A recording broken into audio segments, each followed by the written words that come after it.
Hoy, probinsyana. Akala mo ba pag maganda ka may karapatan ka ng mangarap? Pang-iinsulto ng mga tao habang pasa ni Mayumi ang lumang bag sa piyera ng Siargao. Pawis, alikabok at gutom ang puhunan. Magtrabaho ka na lang sa kusina. Hindi bagay sa'yo ang mundo ng mayayaman. Pero sa loob-loob niya, kailangan niyang lumaban dahil nakasalalay ang buhay ng kanyang ama sa kanya. At hanggang sa gabing iyon, nagiligtas niya ang isang lalaking halos patay na sa gitna ng dagat at bago ito mawala ng malay, mahina nitong bulong. Ikaw palang hinahanap ko.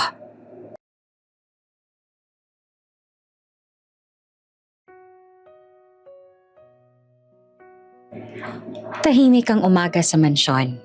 Iyong klaseng katahimikan na may halong yabang. Mahabang mesa, puting pinggan na may gintong gilid, sariwang tinapay, prutas na parang hinugot mismo sa magazine spread. Sa dulo ng mesa, nakaupo si Raven. Suot ang plain na itim na polo. Mukha siyang gising na, pero ang isip niya halatang nasa ibang lugar. Sa tapat niya ay ang kanyang ina na si Senyora Lucia Monteverde. Maayos ang buhok, nakaputing robe, pero bakas ang panghihina sa kilos. May hawak siyang tasa ng tsaa. Nanginginig ng bahagya ang kamay. Raven. Basag ni Lucia sa katahimikan. May ngiting pilit, pero pamilyar. Ilang taon ka na nga ulit? Napabuntong hininga si Raven. Ma, hindi tayo naglalaro ng trivia show. Alam mo na yan. Alam ko, sagot ng ina. Pero gusto kong marinig mula sa'yo. 32. Aniya, sabay subo ng tinapay. At kung may susunod na tanong yan, alam ko na. Tumawa ng mahina si Lucia. Talaga? Sige nga. Kailan kita bibigyan ng apo? Mabilis na sagot ni Raven sabay ngisi. Boom! Predictable. Hindi natawa ang ina. Sa halip huminga siya ng malalim. Parang may kinikimkim na bigat. Hindi yan biro, anak. Huminto si Raven sa pagmuya. Dahan-dahan niyang ibinaba ang tinapay. Ma, only child ka. Putol ni Lucia. Ikaw lang ang anak ko. Ikaw lang ang Monteverde na maiiwan dito. May mga pinsan ako sa Italy. Pabirong sagot ni Raven. Pwede silang mag-apply. Umiling ang ina. Hindi pareho. Ibang dugo. Iba ang responsibilidad. Napakamot si Raven sa batok. Lumaki siyang alam ang bigat ng apelido nila. Kalahating Italiano, kalahating Pilipino. Anak ng isang negosyanteng pamilya na kilala sa real estate at shipping. Bata pa lamang siya, may nakahanda ng landas. Pag-aaral sa abroad, pamamahala ng kumpanya, pag-aasawa sa tamang babae. Lahat planado. Lahat may checklist. Lahat maliban sa damdamin. Kaya ko pa namang pamahalaan ng negosyo kahit walang anak. Sabi ni Raven na mas seryoso ang tono. Hindi naman requirement ang pagiging tatay para maging mahusay na CEO. Hindi naman ito tungkol sa kumpanya. Mariing sagot ni Lucia. Tungkol ito sa akin. Nagtagpo ang mga mata nila. Doon niya nakita yung lungkot na pilit tinatakpan ng tikas. Yung takot na ayaw aminin. Ma, mahinang sambit na Raven. May sakit ako. Biglang sabi ng ina. Walang paligoy-ligoy. Hindi ko alam kung gaano katagal. Parang may humigop ng hangin sa paligid. Ano? Gulat na Raven. Kailan pa? Bakit hindi mo sinabi? Ayoko matakot ka. Sagot ni Lucia. At ayokong tratuhin mo akong parang babasagin. Tumayo si Raven. Agad na lumapit sa ina. Hindi to biro. Mas hindi biro ang mamatay ng walang nakikitang susunod na henerasyon. Aniya, nangingilid ang luha. Gusto ko lang. na bago ako mawala, makita ko kung may maiiwan ka. Tahimik si Raven. Hindi niya alam kung anong isasagot.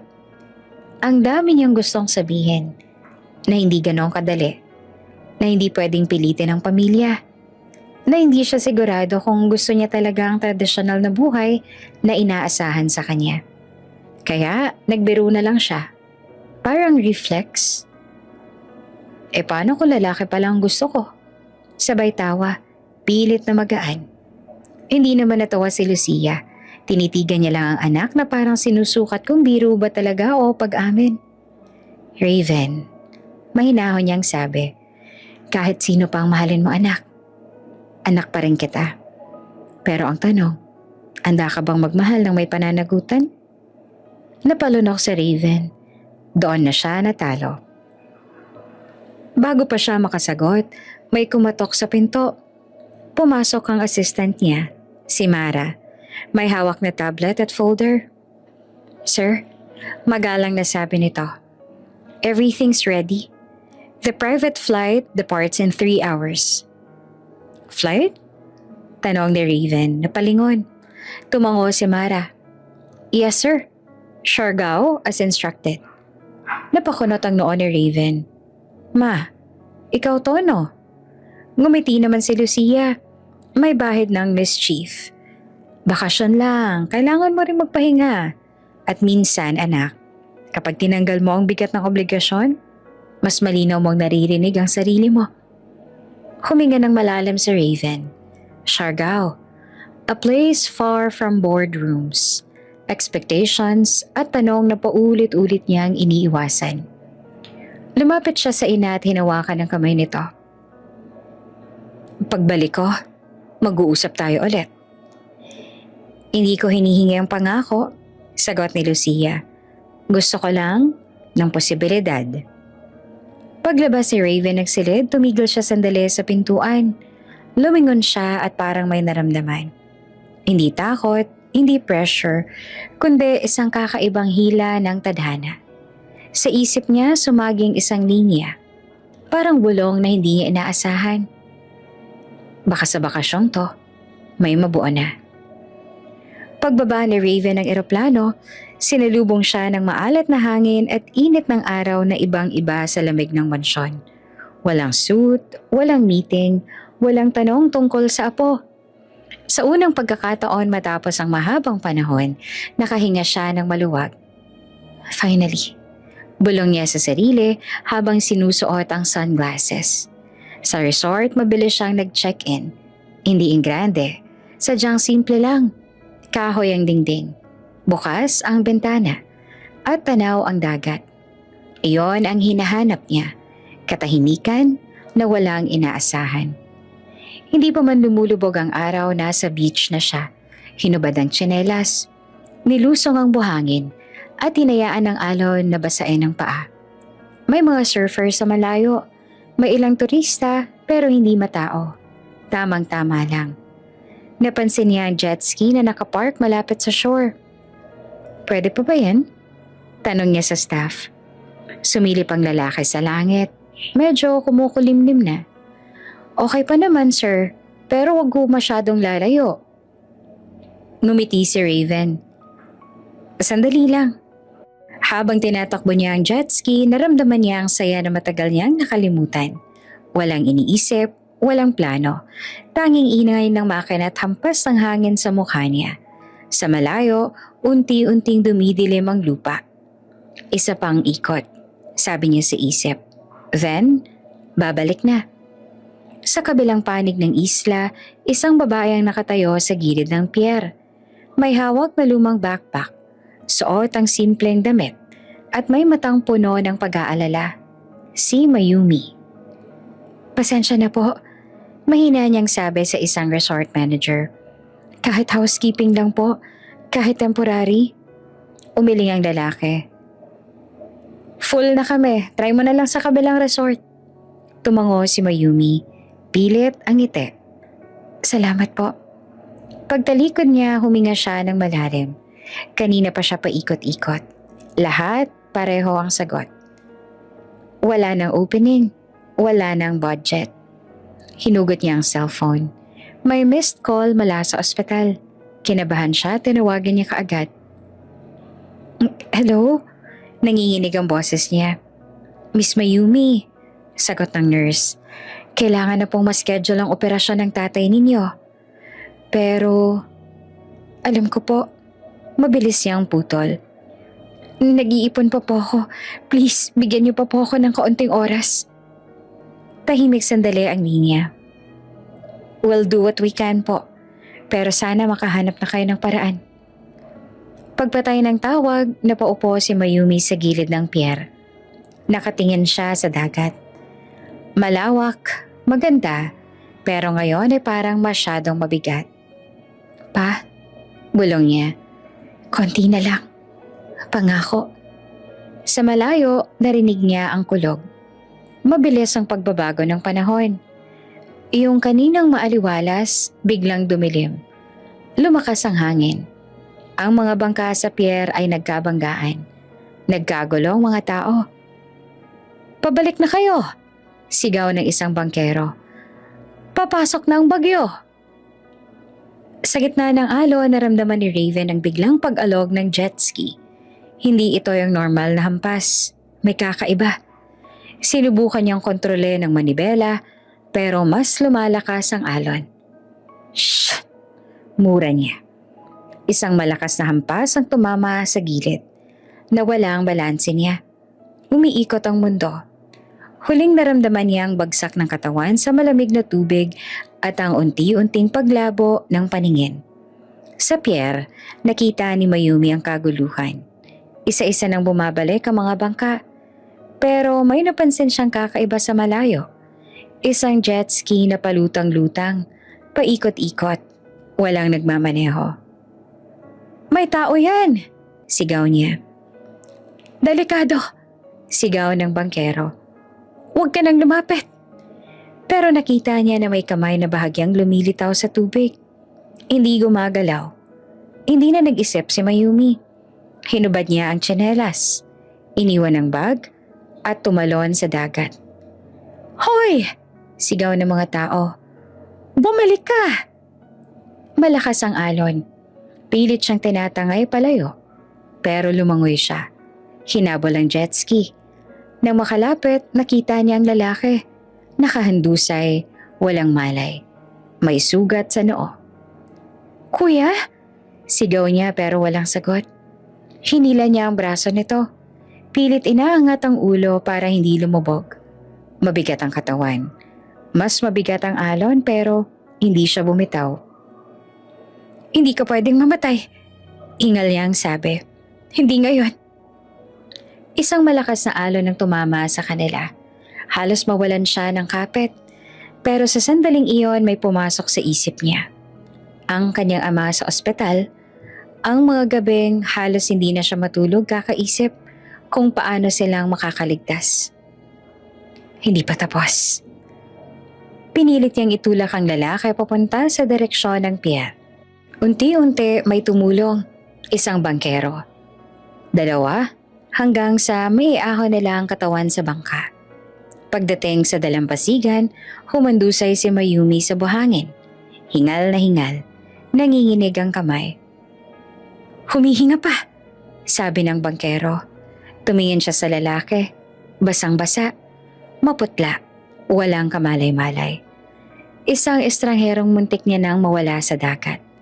At sa gitna ng papalakas na ulan, hindi pa alam ni Mayumi na ang lalaking iniligtas niya ay siya ring magpapabago ng takbo ng buhay niya sa paraang hindi niya kailanman inasahan. Mas lalong lumakas ang ulan sa gilid ng dalampasigan sa pagitan ng malalaking batong tinapyas ng panahon. Pilit na iniahon ni Mayumi ang katawan ng estrangherong lalaki. Mabigat siya. Hindi lang dahil sa pangangatawan kundi dahil alam ni Mayumi na buhay nito ang nakasalalay sa bawat segundo. Konti na lang. Konti na lang. Hingal niyang bulong habang hinihila ang braso ng lalaki papunta sa masisilungan. Nang makarating sila sa pagitan ng mga bato, bumagsak si Mayumi sa buhangin. Nanginginig ang tuhod. Mabilis siyang bumangon. Tinitinggan ng lalaki. Maputla ang mukha. May dugo sa gilid ng noo. At mabagal ang pag-angat baba ng dibdib. Okay, huminga ka. Sabi niya na parang sinisigurado rin ang sarili. Hinubad niya ang basang jacket niya at tinakip sa dibdib ng lalaki. Lumilinga-linga siya. Naghahanap ng pwedeng magamit. May mga tuyong sanga sa ilalim ng bato. Malamang, naiipon doon kapag humuhupa ang ulan. Pinilit niyang magsindi ng apoy gamit ang maliit na lighter na lagi niyang dala. 3 beses itong namatay bago tuluyang kumapit ang apoy. Salamat, bulong niya. Hindi niya alam kung kanino. Lumuhod siya sa tabi ng lalaki. Inilapit ang tenga sa bibig nito. Binibilang ang paghinga. Mabagal, pero meron. Please, mahina niyang sabi. Huwag kang susuko. Ilang minuto ang lumipas o oras, hindi na siya sigurado. Nang biglang umubo ang lalaki, napaatras si Mayumi sa gulat. Hoy, okay ka lang? Mabilis siyang tanong. Unti-unting nagmulat ang lalaki. Kumurap, napakunot ang noo. Ano nangyayari? Paos sa tanong nito. Salamat sa Diyos. Bulala si Mayumi. Huwag kang gagalaw. Bakit ako basa? Singal ng lalaki. Pilit bumabangon. Nasaan ang jet ski ko?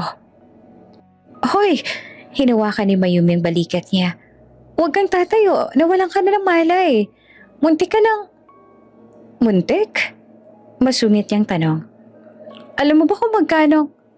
Tumigil siya nang biglang sumakit ang ulo. Napahawak siya sa noo at napangiwi. Sabi ko sa'yo. Matigas ang sagot ni Mayumi. Kung iniwan kita sa dagat, wala ka na dapat ngayon. Nagkatinginan sila. Sa unang pagkakataon, malinaw na nakita ni Raven ang babaeng nasa harap niya. Basa ang buhok, dikit sa pisngi. Walang make-up, pero maliwanag ang mga mata.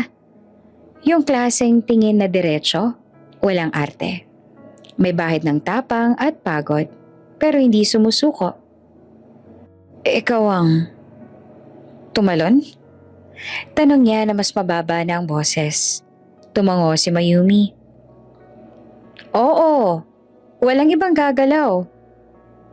Delikado yun, sabi ni Raven. Mas delikadong mamatay ka. Balik niya. Napabuntong hininga na lang si Raven at sumandal mali sa bato. Hindi mo na dapat ginawa yun. Hindi naman kita maiiwan. Bigla niyang sagot. Mas emosyonal kaysa inaasahan niya. Kahit estranghero ka, tao ka pa rin naman. Sandaling natahimik si Raven. May kakaibang tama ang mga salitang yon. Diretso, walang kapalit. Ako nga pala si Raven. Sabi niya kalaunan. Nagbabakasyon ng dapat ako. Hindi ito kasama sa itinerary ko. Mayumi, sagot naman niya. Naghahanap ako ng trabaho. Kasama na yata sa araw-araw ko ang malas. Napangiti naman ng bahagya si Raven. Mukhang malas din ako ngayon. Hindi ka lang mukhang malas. Aniya. Sinulya pa ng mamahaling relo at sapatos na ngayon ay putik na. Mukha kang mayaman. Tama. Diretsong sagot ni Raven.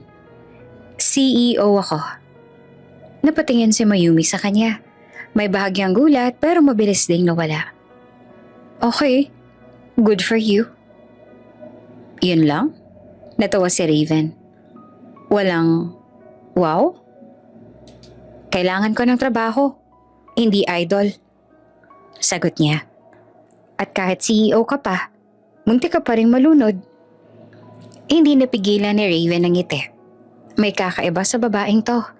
Hindi siya takot. Hindi siya impressed. Hindi rin siya nagpapanggap. Anong trabaho bang hinahanap mo? Tanong niya. Kahit ano. Mabilis siyang sagot. Basta may sweldo. Kailangan ko ng pera. Para saan?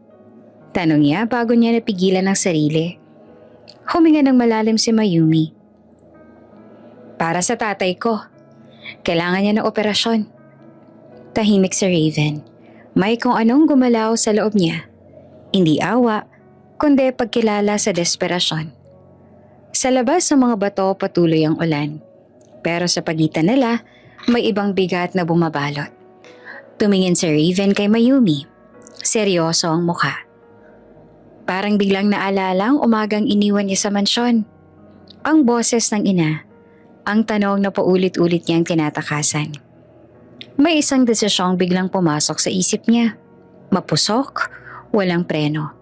Pero totoo. Mayumi, tawag niya. Ano?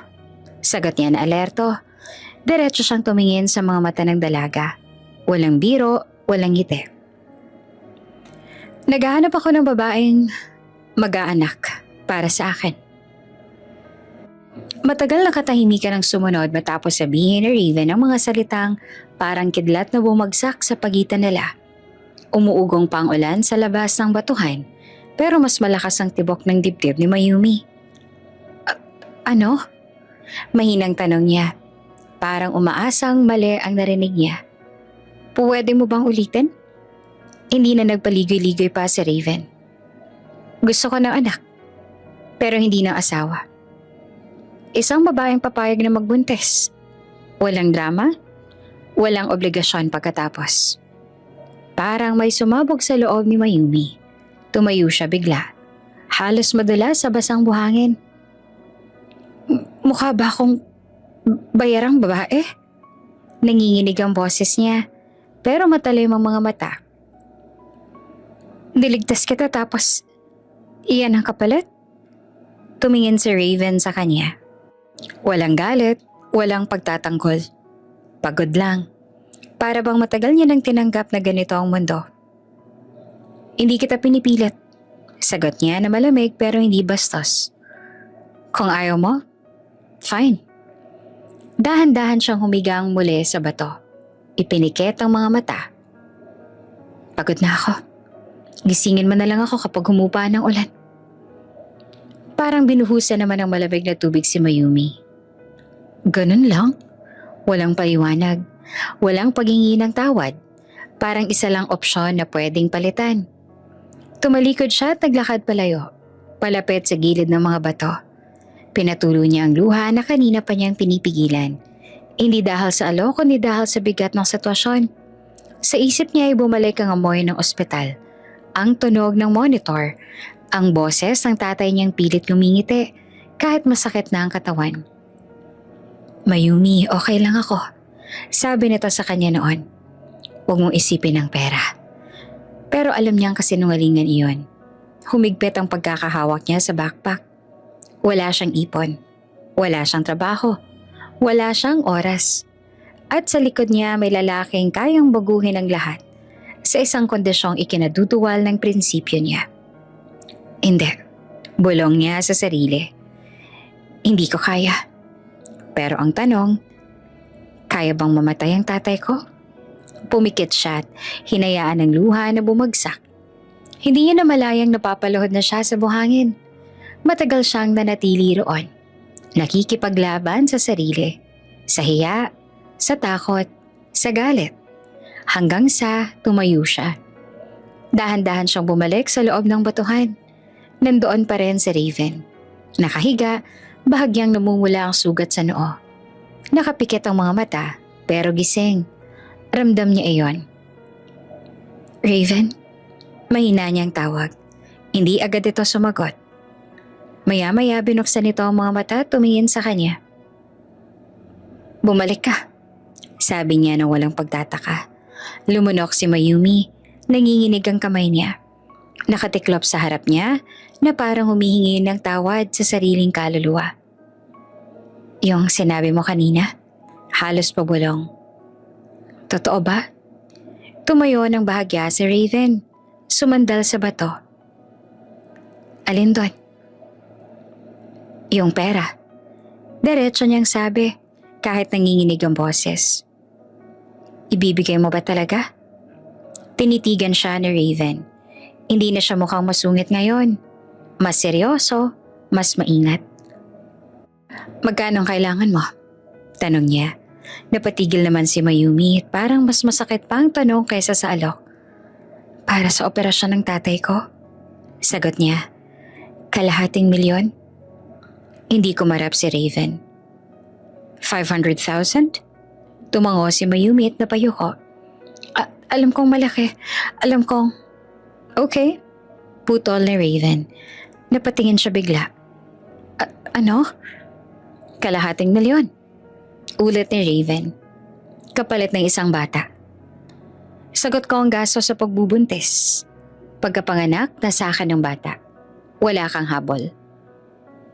Parang bumilis ang mundo. Ganun lang? Tanong niya. Parang kontrata? Kontrata talaga. Sagot niya. Malinaw, para walang masaktan. Napatawa si Mayumi. Isang maikling tawa na may halong sakit. Nakakatawa.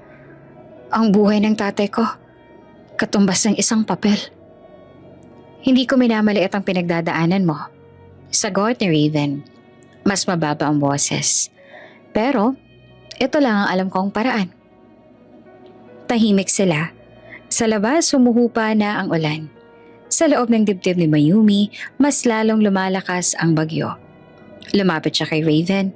Huminto ng isang dipa ang layo.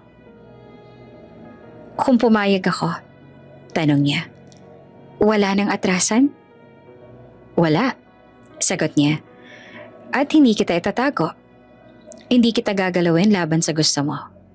Ikaw ang may desisyon. Napapikit si Mayumi. Sa likod ng talukap niya nakita niyang mukha ng tatay niya. Nakangiti, umaasa. Para to kay tatay? Paulit-ulit niya sa isip niya. Pagmulat niya, may luha na sa pisngi niya. Pero matatagang tinig. Sige, sabi niya. Pumapayag ako. Hindi na ngumiti si Raven. Hindi rin siya nagdiwang. Tumango lang siya at parang pareho silang may inililibing. Sa sandaling iyon, alam ni Mayumi na may kapalit ang desisyong ginawa niya. At kahit tama ito para sa ama niya, may bahagi ng sarili niya ang tuluyan niyang isinugal. Tahimik ang pagitan ng mga bato. Hindi na umuulan pero basa pa rin ang buhangin. Malamig sa balat. Ang apoy na sinindihan ni Mayumi kanina ay mahina na lang ang liwanag, sapat para makita ang mga anino nilang dalawa. Magkalapit pero parang may pagitan na hindi kayang tawirin. Umupo si Mayumi sa isang patag na bato. Yakap ang sarili. Pilit niyang inaayos ang paghinga niya. Sa loob ng dibdib niya, may kaba na parang unti-unting humihigpit. Eto na yon, bulong ng isip niya. Huwag kang manghihina. Si Raven ay nakatayo sa harap niya. Tahimik, nakatingin sa dagat na tila wala ng bagyo. Hindi siya galit. Hindi rin siya maamong gaya ng inaasahan. Para siyang taong may isang malinaw na pakay. At doon lang siya nakatuon.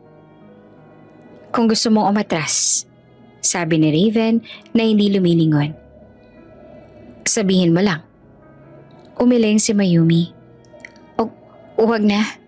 Sagot niya na mahina pero buo. Ayoko nang patagalin. Lumapit si Raven. Wala siyang sinabi. Wala ring haplos na may lambing. Hindi niya hinanap ang mga mata ni Mayumi. Para bang ayaw niyang magdulot ng kahit anong maling kahulugan. Naramdaman ni Mayumi ang bigat ng sandali. Ang puso niya ay kumakabog pero pinilit niyang maging matatag. Iniisip niya ang tatay niya, ang kasama sa ospital, ang mahinang tawa, ang pangakong babalik siya. Para to sa kanya. Paulit-ulit niyang sinasabi sa sarili. Sa gitna ng katahimikan, unti-unting pumikit si Mayumi. Hindi siya umiyak ng malakas. Tahimik lang. Mga luhang kusang bumabagsak. Pinupunasan niya agad. Ayaw niya makita ni Raven ang kahinaan niya. Si Raven naman sa kabilang banda ay malamig ang mukha. Hindi dahil wala siyang pakiramdam kundi dahil sinadya niyang ikulong ang emosyon. Sa isip niya, isa lang itong hakbang. Isang proseso. Isang paraan para makuha ang hinihingi ng mundo sa kanya. Isang bata, paulit-ulit sa isip niya. Yun lang.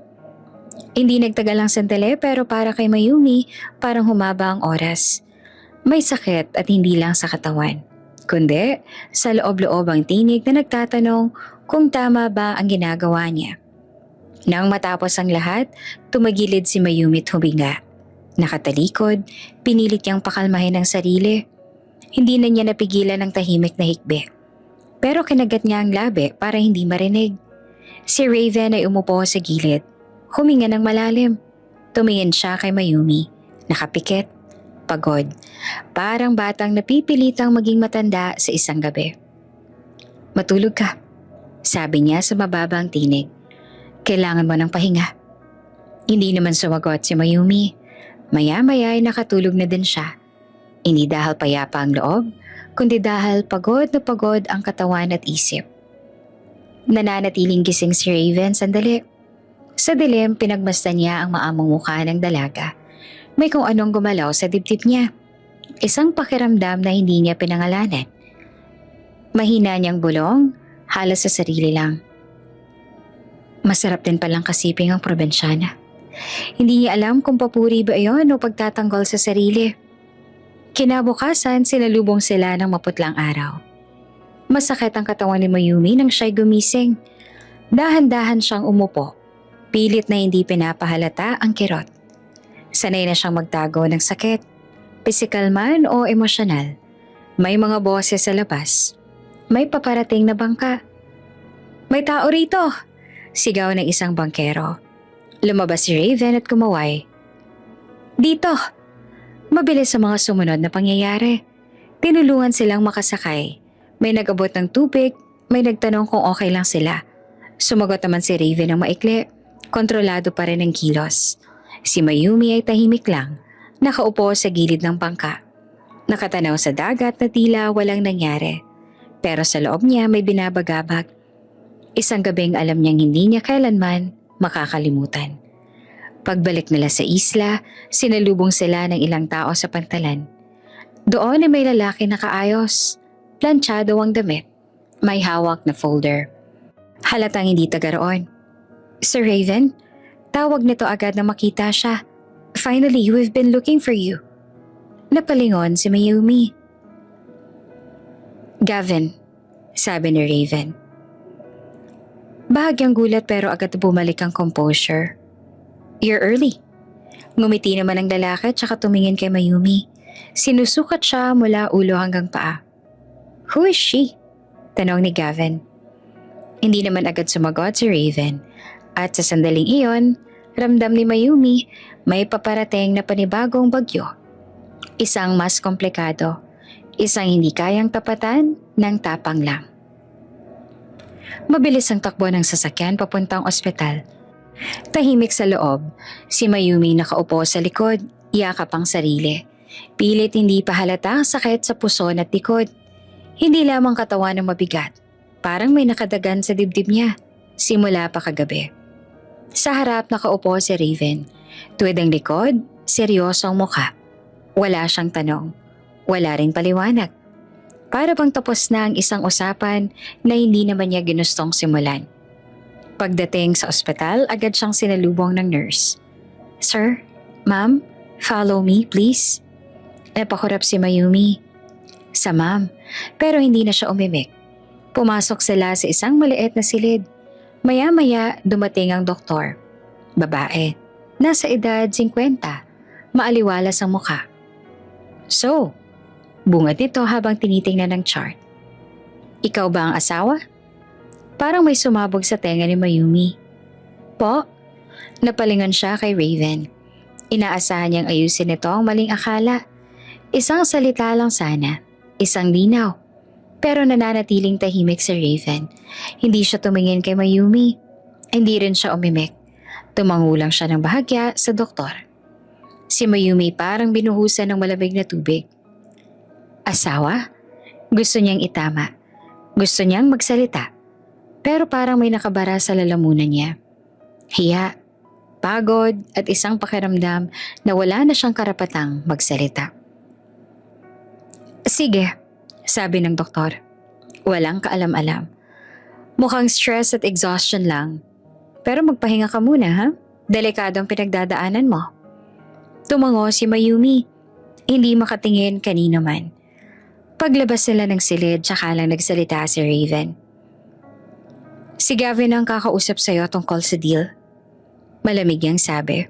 Parang business meeting lang. Mas maayos siyang mag-handle ng ganito. Huminto si Mayumi sa paglakad. Ganito lang? Mahina niyang tanong. Parang, tapos na? Tumigil si Raven at tumarap sa kanya. Wala sa mukha niya ang galit o inis. Wala ring lambing. Neutral, kontrolado. Ganito ang usapan. Sagot niya. Malinaw, mula umpisa. Tumango si Mayumi, pilit na nilulunok ang sakit. Oo, malinaw. Sa loob-loob niya, pakiramdam niya ay parang basahang piniga. Ginamit tapos ay isinantabi. Lumapit si Gavin, hawak ang folder. Mas mahinahon ang mukha nito kumpara kay Raven. Miss Mayumi, sabi niya na may bahid ng pag-aalala. Okay ka lang ba? Tumango siya, pero hindi kumbinsido kahit sarili niya. Kung may kailangan ka, dagdag ni Gavin. Sabihin mo lang, aayusin natin ang tungkol sa pera. Napatingin siya dito at sa unang pagkakataon, may nakita sa kanya hindi bilang kondisyon, bilang tao. Magsasabi ako. Mahina niyang sagot. Hindi na nagtagal si Raven. May tinanggap lang siyang tawag at saka umalis. Iniwan silang dalawa sa hallway. Tahimik naman na sinundan ni Gavin si Mayumi, palabas. Kinahaponan, dinala siya ni Gavin sa ospital kung saan nakakonfine ang ama niya. Pagpasok pa lang niya sa kwarto, bumungad ang amoy ng gamot at disinfectant.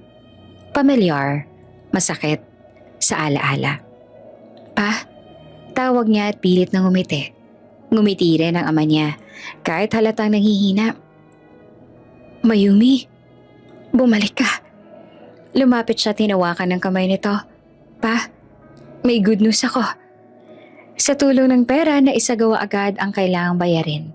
Inasikaso ang schedule ng operasyon. Nakita ni Mayumi kung paanong gumaan ang mukha ng ama niya. Parang bumalik ang pag-asa. Salamat anak.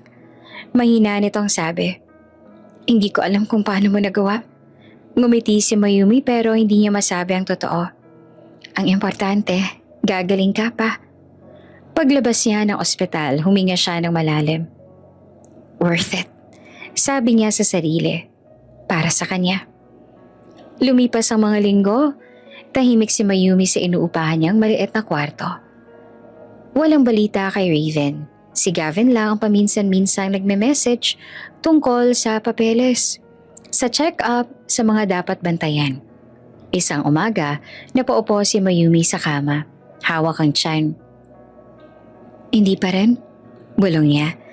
Ilang araw nang delayed ang period niya. Nung una, inisip niyang stress lang. Pagod, trauma. Pero habang tumatagal, mas lalong kumakabog ang tip-tip niya. Hindi sa saya, kundi sa takot. Paano kung hindi? Kinabukasan na nagpunta siya sa maliit na butika. Bumali ng pregnancy test. Nanginginig ang kamay niya habang hawak iyon sa banyo. Ilang minuto ang lumipas, tumingin siya. Isa lang ang linya, hindi buntis. Naupo siya sa sahig at hindi alam kung iiyak ba o hihinga ng maluwag. Ano ngayon? Tanong ng isip niya. Sa sandaling iyon, malinaw sa kanya ang isang bagay. Ang kasunduan nila ni Raven ay hindi pa tapos at ang susunod na kabanata mas masakit kesa sa nauna. Matagal na nakaupo si Mayumi sa gilid ng kama. Hawak ang pregnancy test na parang ebidensyang ayaw niyang paniwalaan. Bakit? Pabulong niyang tanong sa sarili. Bakit hindi ako nabuntis? Paulit-ulit niyang binalikan ang mga araw matapos ang gabing yon. Ang sakit ng katawan, ang hilo, ang pananakip ng dibdib. Lahat ng senyales na akala niya ay patungo na roon. Pero heto ang katotohanan. Malinaw, tahimik, at masakit. Hindi. Parang may humigop ng lakas niya. Hindi dahil gusto niyang mabuntis, kundi dahil alam niyang may darating na bagyo. At tama nga siya. Sa kabilang linya, tahimik na ipinaalam ni Gavin ang resulta kay Raven. Negative. Maingat na sabi nito. She's not pregnant. Hindi naman agad sumagot si Raven. Ilang segundo ang lumipas na parang oras. Ano? Mababang tanong pero ramdamang galit. Sigurado ka? Oo. Nag-test. 2 pa nga eh. Humigpit ang panga ni Raven. Pinaglalaroan ba niya ako? Sir, mahinahong sabi ni Gavin. Hindi naman ganun ang tingin ko. Enough. Putol ni Raven. Ipatawag mo siya sa Maynila. Ngayon din. Sir, ngayon na. Mariing ulit niya. Pagbaba ng tawag, napasandal si Raven sa upuan. Para siyang niloko ng tadhana o ng babaeng inakala niyang malinaw ang usapan. Sa isip niya ay may isang layunin lang at nabigo iyon. Hindi pwedeng wala, sabi ng loob niya. May ina akong naghihintay. Kinagabihan dumating si Mayumi sa isang hotel sa Maynila. Malamig, mataas, at banyaga sa kanya. Parang katulad ng lalaking naghihintay sa loob. Pinapasok siya ni Gavin sa isang suite. Pagbukas ng pinto, agad niyang nakita si Raven. Nakatayo sa harap ng bintana. Nakatalikod, ang ilaw ng syudad ay parang mga matang nanunumbat. Umupo ka. Malamig na sabi ni Raven ang hindi lumilingon. Nanatili naman nakatayo si Mayumi. Sabihin mo lang. Huminga ng malalim si Raven at humarap sa kanya. Hindi ka nabuntis. Alam na niya. Pero nang marinig niya iyon mula sa bibig nito, parang may tumama pa rin sa dibdib niya. Alam ko. At bakit? Tanong ni Raven na diretso at matalim. Uminom ka ba ng pills? Parang sinampal si Mayumi. Ano? O may ginawa kang iba? Dugtong niya. Dahil malinaw naman ang usapan natin, di ba? Nanginig ang mga kamay ni Mayumi. Hindi ako uminom ng kahit ano. Sigurado ka? Hamon ni Raven. Dahil hindi normal to. Bigla siyang napatawa. Isang tawang basag, puno ng galit at sakit. Hindi normal? Alam mo ba kung alin ang hindi normal? Yung tratuhin mo akong parang makina. Lumapit siya ng isang hakbang. Hindi ako masamang tao. Hindi ako sinungaling. Hindi kita niloko. Tumahimik ang silid. Si Raven ay bahagyang nagulat. Hindi sa lakas ng boses niya, kundi sa bigat ng emosyon. Ginawa ko yan para sa tatay ko. Patuloy ni Mayumi. Nangingilid ang luha, pero matatag ang tindig. Nilunok ko ang hiya ko. Tinanggap ko ang sakit. Tapos ngayon, aakusahan mo akong mandurugas? Kung hindi ka nagloko, bakit walang resulta? Balik ni Raven, pero kontrolado. Pero may bitak ng boses. Hindi ko rin alam, sigaw niya. Sa tingin mo ba ginusto ko to? Sa tingin mo ba madali sa akin ang humarap sa'yo ngayon? Napapikit si Raven. Sa isang igla pumasok sa isip niya ang mga gabing halos hindi siya makatulog. Ang boses ng ina. Ang tanong na hindi tumitigil. Sa sobrang pagkasabik sa resulta, nakalimutan niyang may taong nasasaktan. Umalis ka, sabi niya bigla. Mahina pero mabigat. Ayokong, hindi. Putol ni Mayumi. Hindi pa tapos. Nagulat si Raven at muling tumingin sa kanya. Huminga ng malalim si Mayumi, parang may binubuo siyang lakas mula sa kailaliman. Kung gusto mo ng sagot, kung gusto mo ng resulta, lumapit siya ng isa pang hakbang. Gawin natin ulit. Para bang tumigil ang oras. Anong sinabi mo? Tanong ni Raven. Gawin natin ulit. Ulit niya na nanginginig ang boses pero hindi umatras ang mga mata. Kung yun ang kailangan para matapos to, titiisin ko. Bumigat ang hangin. Hindi naman makapagsalita si Raven. Sa unang pagkakataon, siya ang nawala ng salita. Hindi dahil gusto ko. Dagdag ni Mayumi. Mas mababa ang tinig. kundi dahil ayokong isipin mo na niloko kita. Ayoko madungisan ng dahilan kung bakit ko ginawa lahat to. Tahimik si Raven. Nakatingin sa kanya na parang ngayon lang niya talaga siya nakilala. Sa pagitan nila, may galit, may pangangailangan at may isang desisyon na muling magbubukas ng sugat. At sa gabing iyon, malinaw. Ang susunod nilang hakbang ay hindi lamang tungkol sa isang bata, kundi sa kung sino ang tuluyang masisira. Hindi na umulan sa gabing iyon. Tahimik ang Maynila, yung katahimikang hindi nagbibigay ginhawa, kundi mas lalong nagpapabigat ng pakiramdam. Sa loob ng hotel room nakaupo si Mayumi sa gilid ng kama. Tuwid ang likod, pero parang anumang sandali ay bibigay. Ito na naman. Hindi na siya nagulat. Mas nakakatakot ang pakiramdam na sanay na siya. Si Raven ay nakatayo sa di kalayuan. Mas seryoso kaysa dati. Wala nang kahit anong pagtatangka na gawing magaan ang sitwasyon. Sa mga mata niya, malinaw. Isa na itong ikalawang pagsubok. Isang sugal na kailangang manalo. Kung may gusto kang sabihin, sabi ni Raven na mababa ang boses. Sabihin mo na. Umiling naman si Mayumi. Wala. Sagot niya. Simulan na natin. May sandaling tumingin si Raven sa kanya. Parang may gustong sabihin, pero pinili niyang lunukin. Lumipas ang ilang oras na hindi na binibilang ni Mayumi.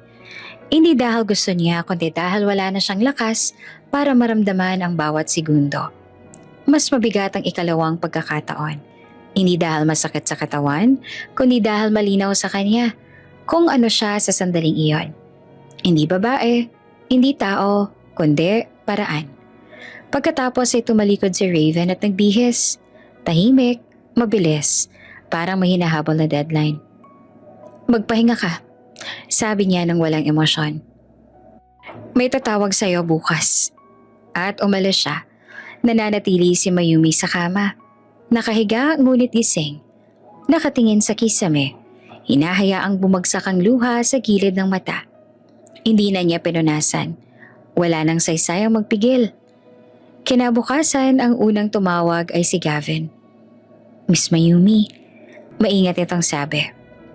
Pagkatapos ng lahat ng to, ibabalik ka na sa probinsya. Parang may humila sa sikmura niya. Ganon na lang yun? Ganon ho ang desisyon ni Sir Raven. Sagot ni Gavin. Ako na mag-aayos ng biyahe. Tahimik si Mayumi. Huminga siya ng malalim. Pwede bang makausap ko siya? May sandaling katahimikan sa kabilang linya. I'll try. Makalipas ang ilang minuto may kumatok sa pinto. Pagbukas niya si Raven ang nandoon. Maayos ang ayos nito. Handa na namang bumalik sa mundo niya. Ano? Tanong niya na diretso. Gusto lang kitang makausap. Sabi ni Mayumi at pilit na kalmado. Sandali lang. Sabihin mo na. Tugon ni Raven. Ganito na lang ba talaga? Tanong niya. Pagkatapos ng lahat, uuwi na lang ako na parang walang nangyari? Tapos ang usapan. Sagot ni Raven. Hihintayin natin ang resulta. Kung kailangan pa, saka na natin pag-usapan. Kung kailangan pa, ulit ni Mayumi na may pait. Parang item lang ako sa listahan mo. Napabuntong hininga si Raven. Huwag mong gawing komplikado. Hindi ko naman to ginagawang komplikado. Nanginginig na sagot niya. Ginawa mo na. Tahimik naman si Raven sandali at saka nagsalita. Ang tonong kinatatakutan ni Mayumi. Magkano ang kailangan mo? Parang may pumutok sa loob niya. Ano? Para matapos to. Sabihin mo kung magkano. Doon na bumigay si Mayumi. Umupo siya sa kama. Tinakpan ang muka at humagulgol. Hindi na niya napigilan. Hindi na niya inisip kung maririnig siya. Sa unang pagkakataon, ramdam na ramdam niya ang bigat ng kawalan ng halaga. Hindi naman perang hinihingi ko. Umiiyak niyang sabi. Kahit kaunting respeto lang sana. Tahimik si Raven. Hindi siya lumalapit. Hindi rin siya umalis. Ibinigay ko na lahat. Patuloy pa ni Mayumi. Basag ang boses. Lahat ng kaya ko. Tapos ganito lang? Huminga ng malalim si Raven. Mayumi, alam ko, putol niya, nakasunduan lang to para sa'yo. Pero para sa akin, buhay ko to. Tumayo siya at pinahid ang luha at humarap sa kanya. Hindi nagalit ang mga mata niya. Pagod na tapang na lang. Uuwi rin naman ako, sabi niya. Pero pwede ba? Natigilan siya sandali, parang nahihiyang umiling. Pwede ba? Dito na lang muna ako sa Maynila. Nagulat si Raven. Bakit? Para hindi ko maramdaman na itinapon lang ako pabalik. Sagot niya. Parang may kaunting dignidad man lang ako matapos ang lahat ng to. Tahimik ang silid. Hindi pa sumasagot si Raven. Pero malinaw ang tanong ni Mayumi ay hindi lamang tungkol sa lugar. Ito ay hiling na huwag muna siyang burahin. Hindi agad sumagot si Raven sa hiling ni Mayumi. Nakatingin lang siya rito. Parang sinusukat kung hanggang saan ang kaya niyang ibigay. At hanggang saan ang ayaw na niyang akuin. Sa huli huminga siya ng malalim. Parang may desisyong ayaw niyang pangalanan. Pwede, sabi niya sa wakas. Pero may kondisyon. Umangat ang tingin ni Mayumi. Ano? Hindi ka titira sa bahay ko? Diretsong sagot ni Raven. Hindi muna. Hindi na nagtanong si Mayumi. Tumango lang siya. Sa puntong yon, kahit anong hindi ay mas mabuti kesa sa wala.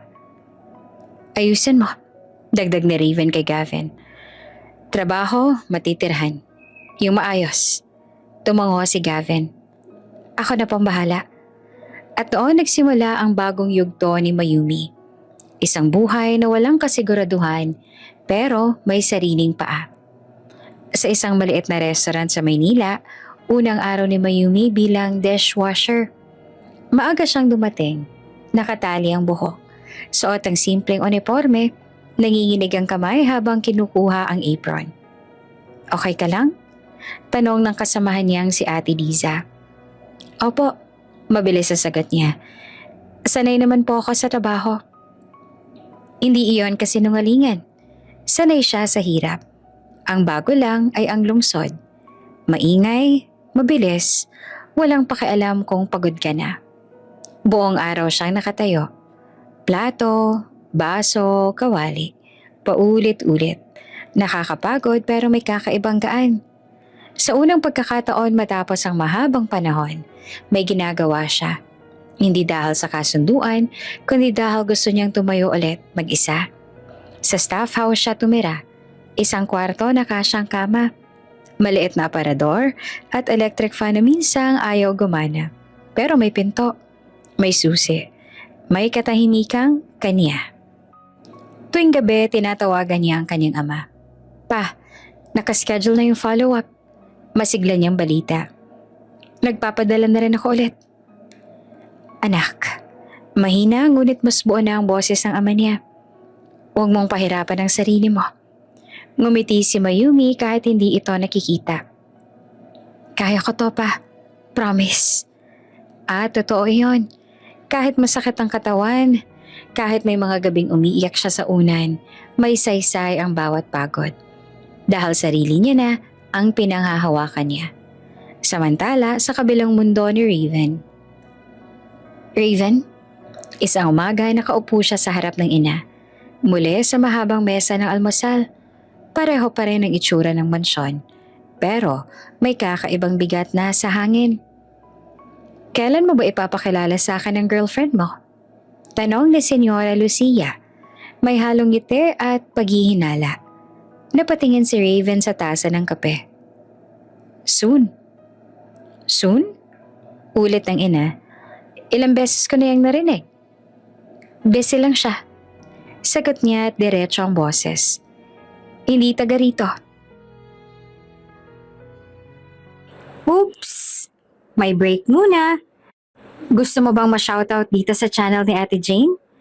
Mag-comment lang ng lesson you learned from the latest story uploaded.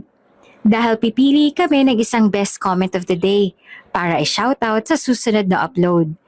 Kaya huwag kalimutang mag-iwan ng lesson you learned after you watch this video. Maraming salamat! Shoutout nga pala kina user Gandang Lea from Germany, Maribel Perez, at Lilia Butalon from Anahawan, Southern Leyte. Sa ating mga taga-subaybay, pag-comment naman po sa baba kung taga saan kayo para alam ko kung hanggang saan umaabot ang mga kwento ni Ate Jane at para mai-shoutout ko rin kayo sa mga susunod pa nating mga kwento.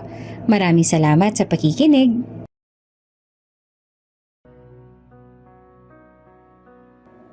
Ngumiti si Lucia, pero matalim ang tingin. Talaga? At hindi mo malang sinabi sa akin na may seryoso ka ng kasama? Hindi sumagot agad si Raven. Ang kasinungalingan ay dumula sa dila niya ng mas madali kesa sa inaasahan. May girlfriend ako. Ulit niya na mas buo. At maayos kami. Tahimik ang ina sandali. Tinitigan niya ang anak na parang may hinahanap sa mukha nito. Kung ganon, sabi niya sa wakas, gusto ko siyang makilala. Nanlaki ang mata ni Raven. Hindi ako humihingi ng apo ngayon. Putol ni Lucia. Mahinahon pero may bigat. Umihingi lang ako ng katotohanan sa buhay mo. Huminga ng malalim si Raven. Sa isip niya, biglang sumulpot ang mukha ni Mayumi. Nakasuot ng apron. May sabon sa kamay. Tahimik pero matatag. Hindi pa siya handa. Sagot niya. Hindi ako nagmamadali. Ani Lucia. Pero gusto ko siyang makilala. Habang kaya ko pa. May bahagyang panginginig ang boses ng ina. Doon tumawa si Raven. Hindi sa tanong, kundi sa dahilan. Sa Maynila, pagod na umuwi si Mayumi galing trabaho. May sobre sa mesa. Padala para sa pamilya. Umupo siya sa kama. Hinaplo sa mga palad na magaspang na. Eto na yon, sabi niya sa sarili. Ganito pa lang tumayo ulit. Tumunog ang cellphone niya. Isang mensahe mula kay Gavin. Gavin, kamusta ka? May kailangan ka ba? Mayumi. Okay lang po. Salamat sa tulong.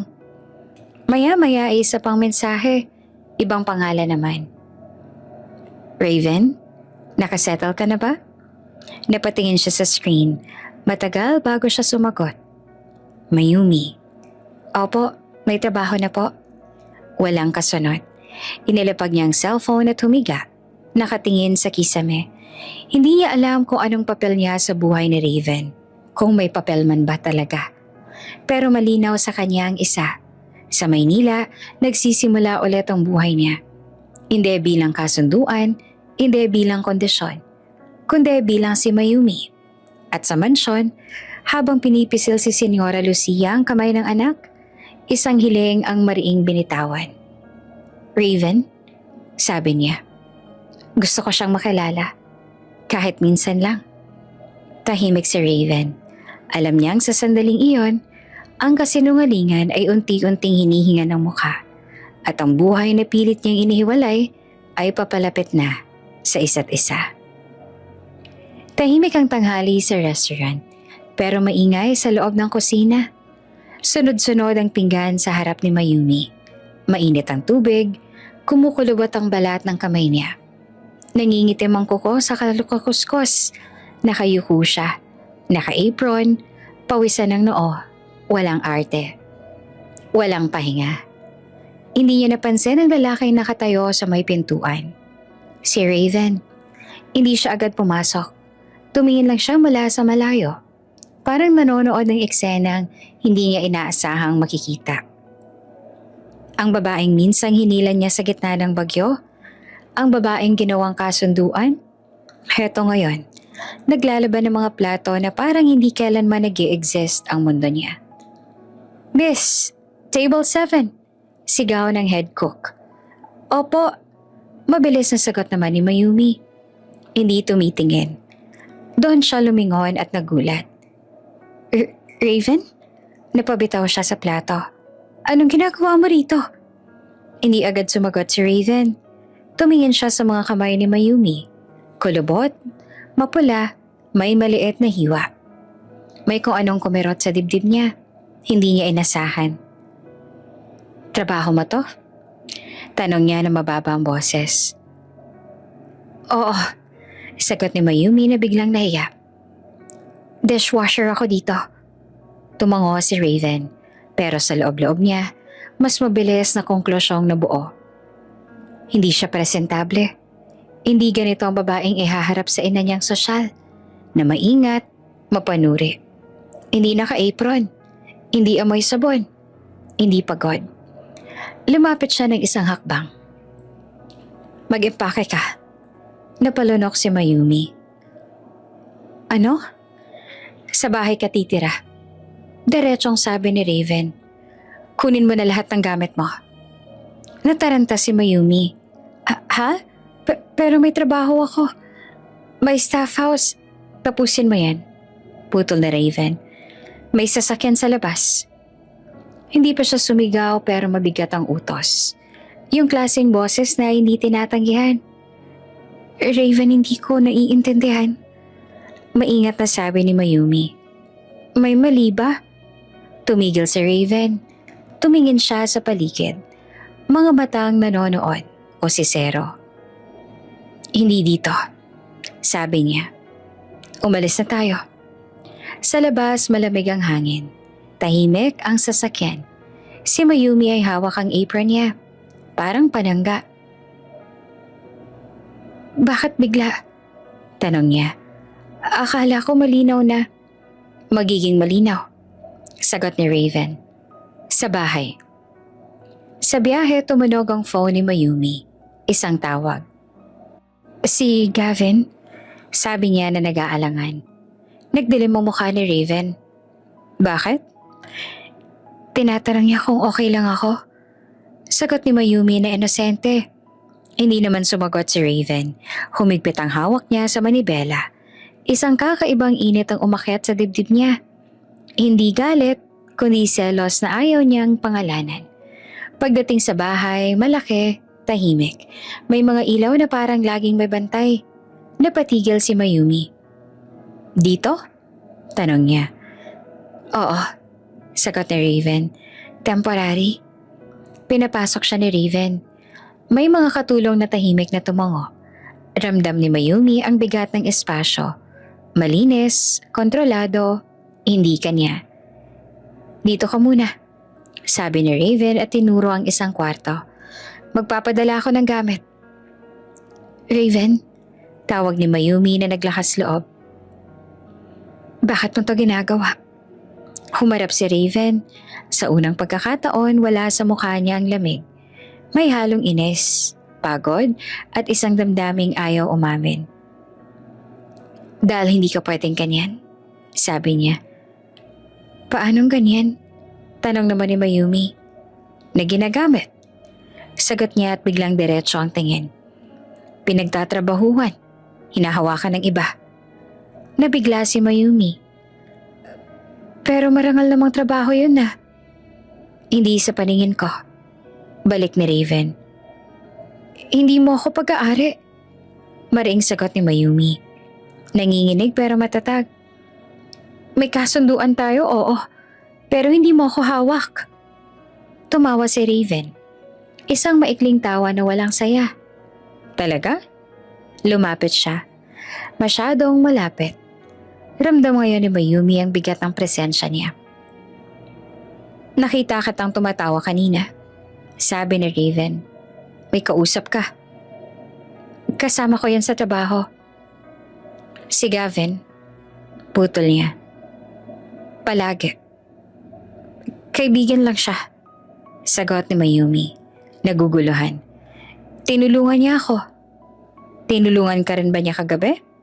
Biglang tanong ni Raven. Hindi. Mabilis na sagot ni Mayumi. Ikaw. Tumahimik si Raven. Parang doon siya tinamaan. Bigla hinawakan niya ang pulso ni Mayumi. Hindi marahas pero mariin. Makinig ka. Mababang sabi niya. Dito ka titira at susundin mo yon. Bakit? Tanong ni Mayumi na halos pabulong. Dahil ayoko may ibang. Huminto si Raven. Pinigil ang sarili. Dahil kailangan. Hindi niya na natapos ang dahilan. Humakbang si Mayumi patras. Hindi mo pwedeng gawin to sa akin. Lumapit si Raven at sa isang iglap, hinila siya papasok sa kwarto. Isinara ang pinto, tahimik ang bahay sa labas. Pero sa loob, may tensyong parang sasabog. Nagtagpo ang mga mata nila at sa sandaling iyon, malinaw kay Mayumi. Hindi lamang ito tungkol sa ina ni Raven. Hindi lang ito tungkol sa bata. Ito ay tungkol sa isang lalaking unti-unting nawawalan ng kontrol at isang babaeng hindi na handang mawala ang sarili. Tahimik ang kwarto. Ang tanging tunog ay ang malumanay na huni ng electric fan sa kisame at ang malalakas sa tibok ng puso ni Mayumi. Si Raven ay nakatayo sa tabi ng kama. Hindi niya alam kung paano nagsimula ang damdamin ito sa kanya.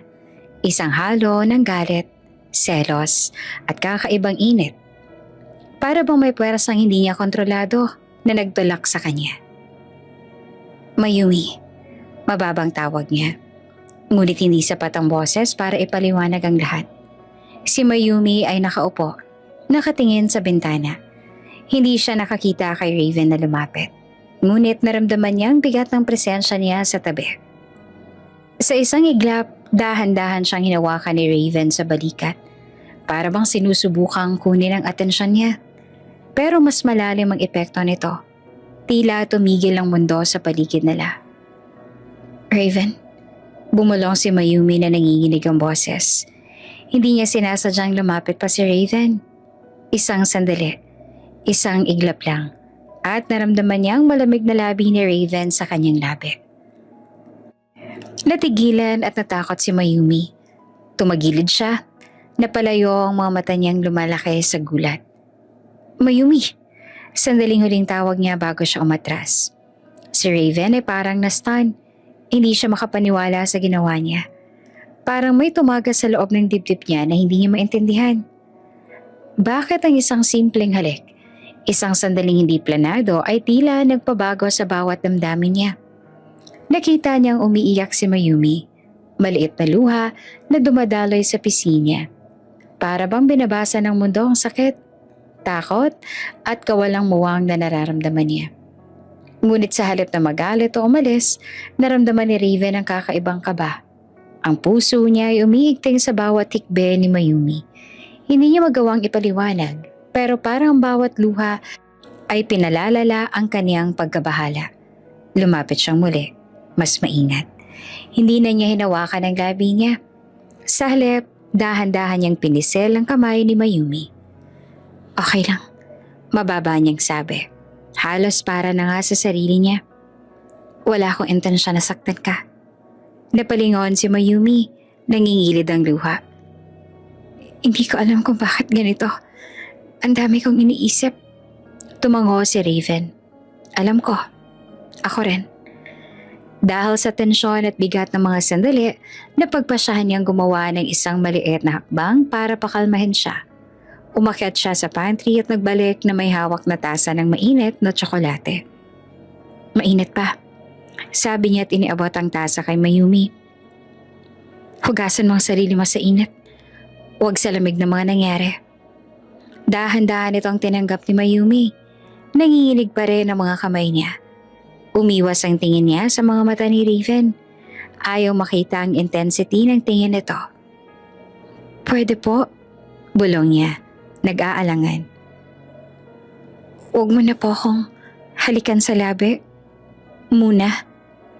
Humigpit ang mga labi ni Raven, ngunit ngumiti siya. Parang may bahid ng pakikipaglaro. Ayoko rin, sabi niya. Halatang pilit pero may katuwaan sa tono. Napangiti naman si Mayumi kahit bahagya at hinalikan niya ang tasa ng tsokolate. Sandaling katahimikan. Parang may mundo sa loob ng kwarto. Wala ang mga obligasyon, wala ang kasunduan. Wala ang lahat ng bigat ng nakaraan. Lumipas ang gabi sa ganitong malumanay na pag-uusap at tahimik na pagtingin. Si Mayumi ay nakahiga, mas kumalma ang dibdib, at si Raven naman ay nananatiling malapit. Pinapanatili ang distansya, ngunit hindi iniiwan. Kinabukasan, maagang nagising si Mayumi. Nakita niya ang liwanag ng araw na pumapasok sa kwarto, ngunit may kakaibang kaba sa dibdib niya. Tumunog ang elevator. Malakas, malinaw. Biglang may kumatok sa pintuan. Miss Mayumi? Isang babae na naka-uniforme. May hawak na clipboard. Kami po yung stylist at makeup team. Aayusan ka namin. Tumayo si Mayumi at nagulat habang pinagmamasdan ng mga babaeng nakatayo sa harap niya. Aayusan? Ako? Tanong niya na parang hindi sigurado kung narinig niya ba ng tama. Oo, miss. Sagot ng isa sa kanila. Papagandahin po namin ang buhok at gagawin po namin ang makeup ninyo. May outfit din po kami. Kakaibang level po ito. Napatingin si Mayumi sa silid. Nagulat siya sa lawak ng hakbang. Ang trabaho niya, ang bagong bahay. At ngayon ang stylist team na naghihintay.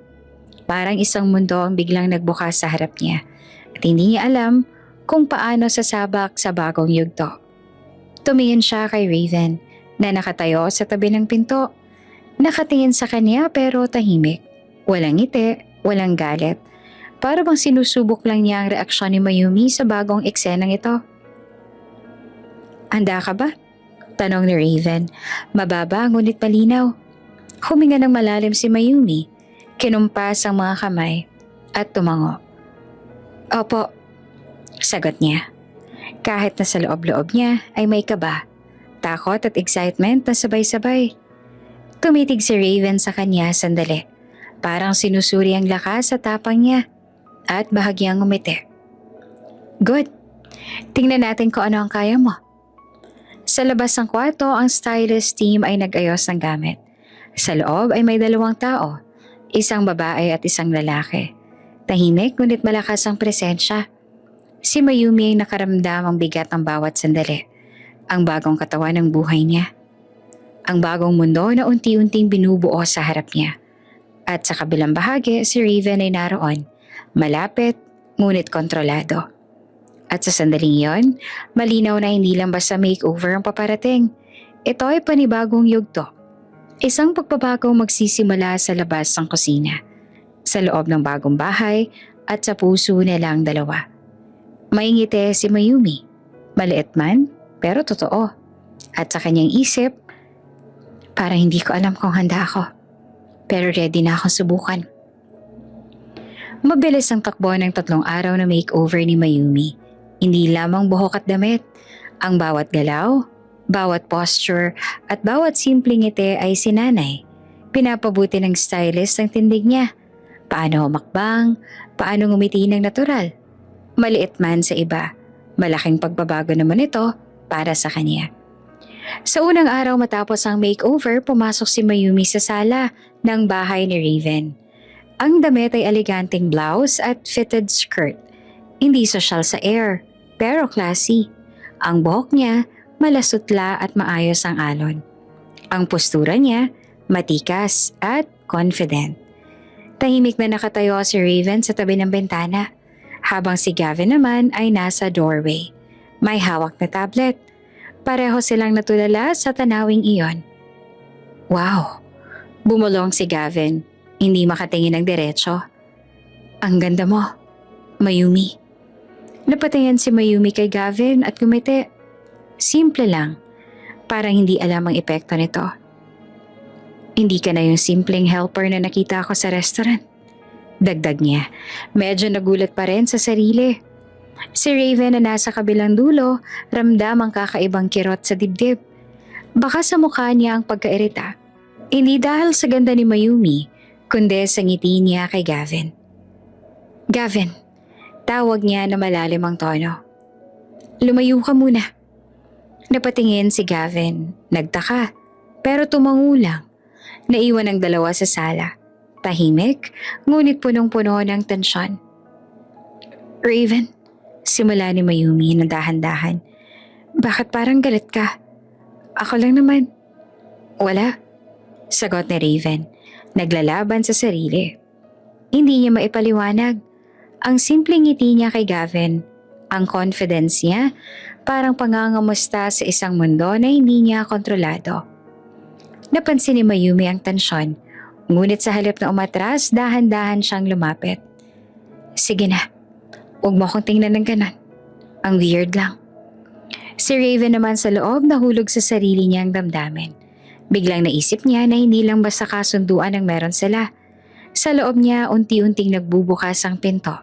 Ang init na dati sa katawan lang, ngayon sa puso na rin. Pagdating ng gabi sa kwarto ni Mayumi, hindi niya mapigilan ang sarili. Lumapit siya sa kanya. Hinawakan ang mga kamay niya. Mayumi? Mababa ngunit halatang malambing ang boses. May mga gabing hindi ko alam kung bakit. Gusto kitang hawakan. Napatingin si Mayumi. Napakabagal ang tibok ng puso niya. Raven, sagot niya na nanginginig. Hindi ito. Hindi na lang kasunduan? Hindi, sagot ni Raven. Dahan-dahan, hawak ang mukha niya. Hindi na. Hindi lang deal. Gusto kitang damhin. Hindi sa pera. Hindi sa obligasyon. Para sa unang pagkakataon, naramdaman ni Mayumi ang tunay na init ng pagmamahal. Hindi pilit, hindi gawa-gawa. Unti-unti siyang huminahon. Nag-soften sa presensya ni Raven. Lumambot ang mga balikat niya. Ang dibdib niya ay huminga. Hindi nila minadali ang bawat galaw. Para sa una, ang bawat halik, bawat hawak ng kamay, bawat pagngiti ay natural. Parang lumalabas lang sa puso nila. Hindi deal, hindi obligasyon, kundi damdamin na hindi nila alam kung kailan nagsimula. Masarap din pala, bulong ni Raven habang hawak ang kamay niya. Ang ganito ang katahimikan kapag kasama ka. Ngumiti si Mayumi, halatang mas kumalma. Hindi mo lang alam kung gaano rin ito kalaki sa akin, sagot niya, malambot at matamis. Lumipas ang gabi sa tahimik na kwarto, sa presensya ng isa't isa. Walang kasunduan, walang utos, puro damdamin. 3 buwan ang lumipas. Si Mayumi ay nakasanay na sa Maynila. Araw-araw siyang nagtatrabaho sa restaurant. Mas maayos na ang pakikitungo sa mga customer at mas confident sa sarili. Hindi na siya simpleng helper lang.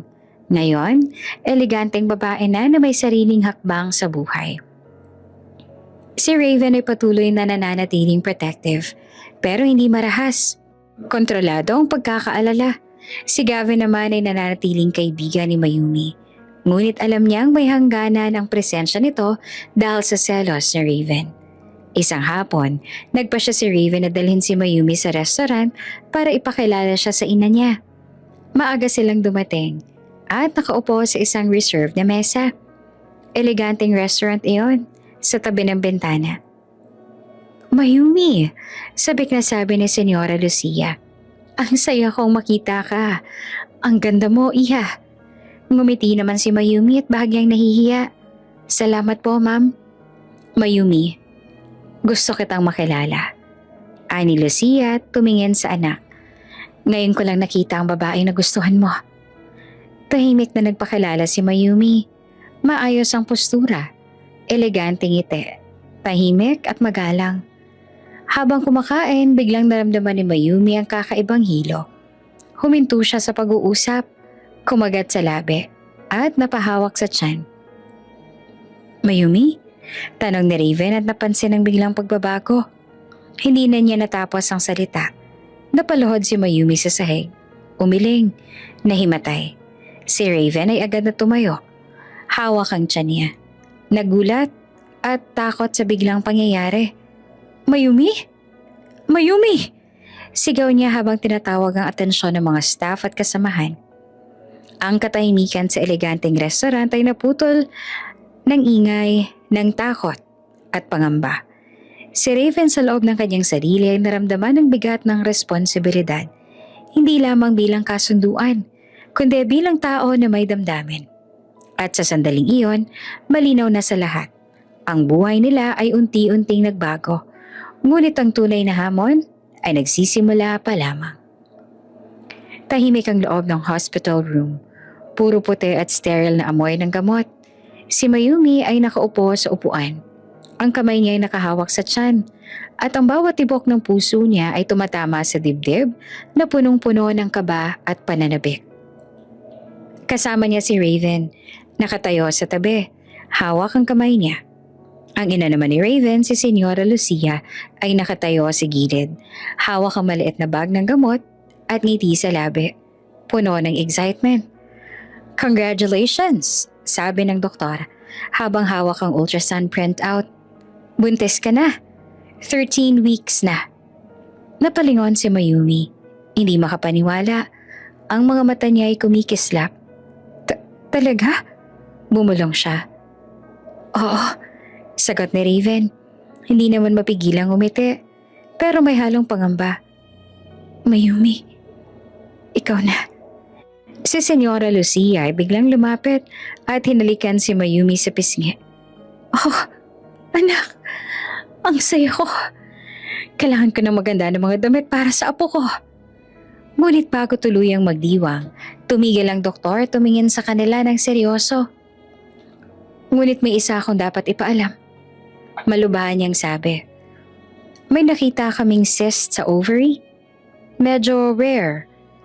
At ang iyong womb ay medyo mahina. May risk ang iyong pagbubuntis. Kailangan ninyong magdesisyon kung ipagpapatuloy ba o hindi." Tumahimik ang kwarto. Ang ina ni Raven ay bahagyang napalingon kay Raven, nag-aalala.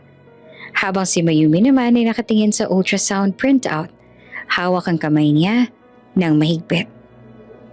"Dok," bumulong si Mayumi at nanginginig ang boses. "Ano pong risk? Anong mangyayari sa akin at sa bata?" "May posibilidad ng komplikasyon," paliwanag ng doktor. "Pero hindi imposible. Kailangan lang ng masusing monitoring at pag-iingat." Napatingin si Mayumi kay Raven. Ang mga mata niya ay puno ng determinasyon. "Raven, alam ko. Gusto kong ituloy to. Hindi ko ipapalaglag ang bata." Tahimik si Raven. Halos maputol ang hininga. Hindi niya inaasahan ang tapang ni Mayumi. Ang tibay ng puso niya sa kabila ng panganib. Sa unang pagkakataon, naramdaman niya ang respeto. Hindi lamang sa babaeng kaharap niya, kundi sa tao na may sariling paninindigan. "Mayumi," bulong niya. Mahina pero puno ng damdamin. "Ikaw, sobrang lakas mo." Ngumiti si Mayumi, bahagyang nangingilid ang luha. "Hindi lang para sa akin, kundi para sa anak natin. Para sa lahat ng mahal ko." Si Senyora Lucia ay napaluha rin sa tuwa at pagmamalaki. "Anak, ipinagpapasalamat ko ang tapang mo. Ang apo ko, magiging mahal na mahal ng buong pamilya." Si Raven ay humarap kay Mayumi. Dahan-dahan niyang hinalikan ng noon niya. Pinisil ang kamay na dati hawak niya sa restaurant, sa hotel, sa bawat pagsubok. "Hindi kita pababayaan," bumulong siya. Halos parang lihim sa hangin. "Aalagaan kita hanggang dulo." Napatingin si Mayumi sa kanya. Hindi siya makapaniwala sa bigat at lalim ng sinabi. Sa isang iglap ang tensyon, galit, selos at lahat ng nakaraang kasunduan ay napalitan ng isang damdaming totoo. Pagmamahal na hindi maikakaila. Si Raven na dati malamig at kontrolado, ngayon ay nakatayo sa tabi niya. Hindi bilang boss, hindi bilang kasunduan, kundi bilang taong handang sumabay sa bawat hakbang. Bawat tibok ng puso ng babae sa harap niya. "Raven, salamat." Mahinang boses ni Mayumi, nangingiti sa kabila ng kaba. "Huwag mo akong pasalamatan," sagot niya ng dahan-dahan. "Ako ang dapat na magpasalamat sa iyo. Ngayon nandito na ako sa tabi mo. Hindi na kita iiwan. Kailanman." Napaluha si Mayumi, pero para sa unang pagkakataon, hindi dahil sa takot. Ito'y luha ng kaligayahan, tibay at pag-asa. Ang bata sa kanyang sinapupunan, ang kwento nila at ang pamilya na unti-unting nabuo sa Maynila at sa puso ni Raven, lahat ay nagsimulang muli. Mas matibay at mas buo.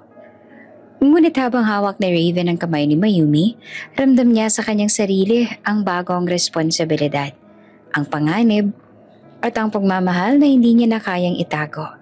At sa isang mahinang bulong sa tabi ng tenga ni Mayumi, aalagaan kita hanggang dulo. Ang kwento nila hindi lamang tungkol sa kasunduan, sa deal o sa pagsubok. Ito ay tungkol sa paninindigan, tapang at pagmamahal na sa wakas ay hindi na maiiwasan. Isang buhay na magsisimulang ganap na bago. Tahimik ang kwarto ni Mayumi. Puno ng liwanag mula sa bintana at may kaunting hangin mula sa electric fan. Nakahiga siya sa kama, nakapikit habang may mga una na sumusuporta sa kanyang likod at tiyan.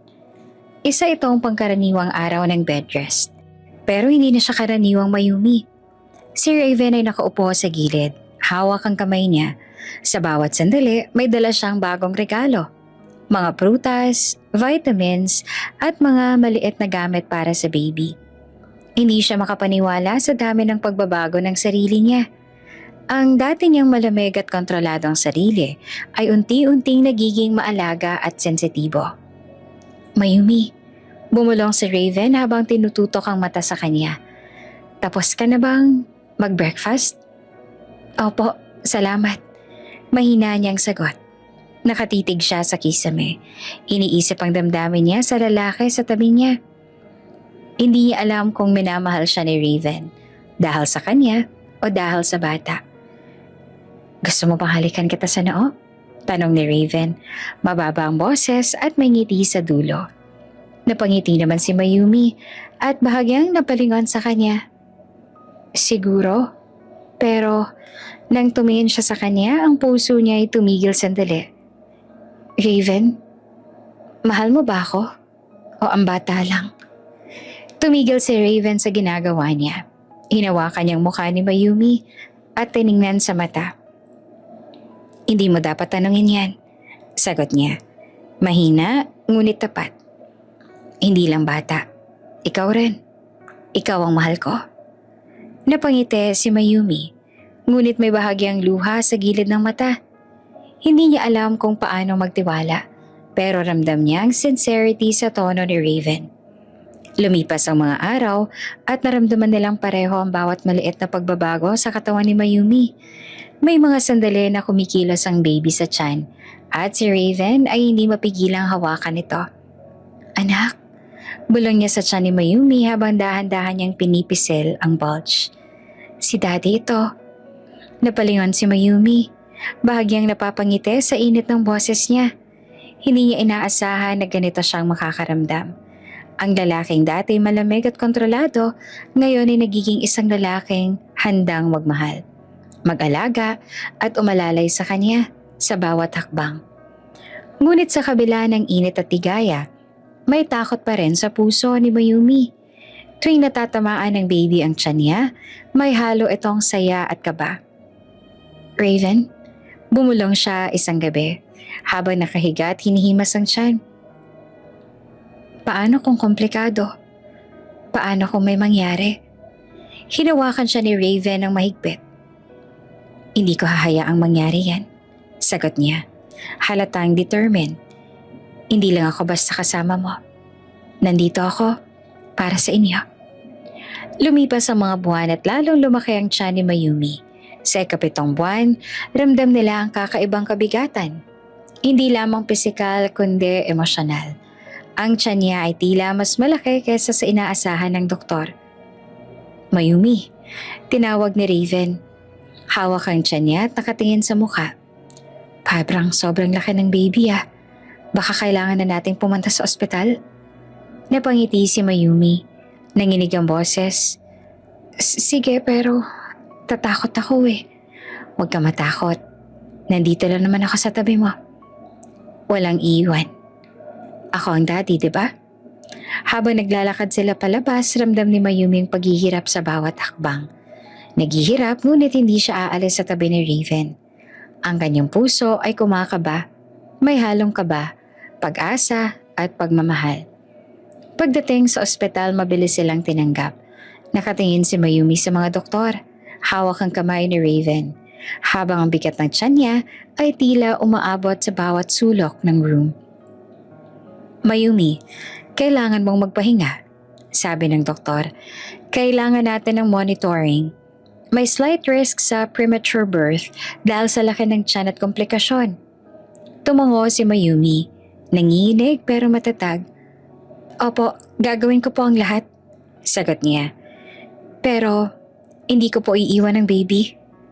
Tumango si Raven sa tabi niya, hinawakan ang mukha ni Mayumi at pinisil ang kamay niya.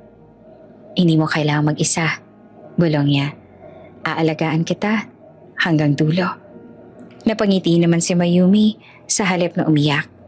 Kahit takot siya, ramdam niya ang tapang at tibay na ibinibigay ni Raven. Sa unang pagkakataon, naintindihan niya.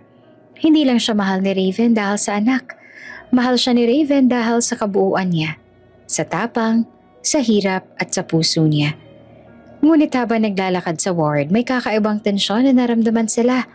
Ang baby ay masyadong aktibo at ang komplikasyon ay unti-unti nang lumalala. Doc, bumulong si Mayumi, hawak ang tiyan. Okay pa ba tayo? Magpahinga ka lang, sagot ng doktor na mabilis ngunit maingat. At maganda sa monitoring, kailangan nating maging alerto. Si Raven naman ay nakatingin kay Mayumi, hawak ang kamay niya ng mahigpit. Huwag kang matakot, sabi niya. Ako ang daddy mo at hindi kita iiwan. Habang nakaupo sa tabi ni Mayumi, hawak ang tiyan. Ramdam nila ang kakaibang pangako. Isang pangakong lalampas sila sa lahat ng panganib, kasama ang bata. Ngunit sa loob ng dibdib ni Mayumi, may tanong pa rin. Minamahal niya ba talaga ako? O tanging ang baby lang ang mahal niya?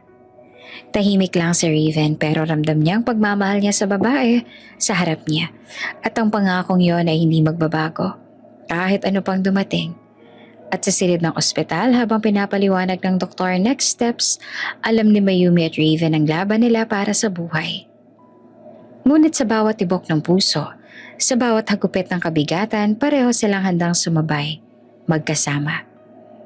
Tahimik ang room ng ospital, tanging tunog ang mabilis na tibok ng monitor at ang malumanay na huni ng aircon.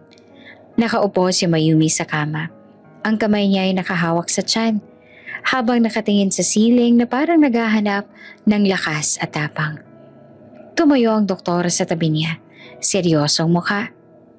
Mayumi, delikado ang sitwasyon. Kailangan nang ilabas ang baby. Kung magpatuloy ka pang maghintay, mas malaki ang panganib sa iyo at sa bata.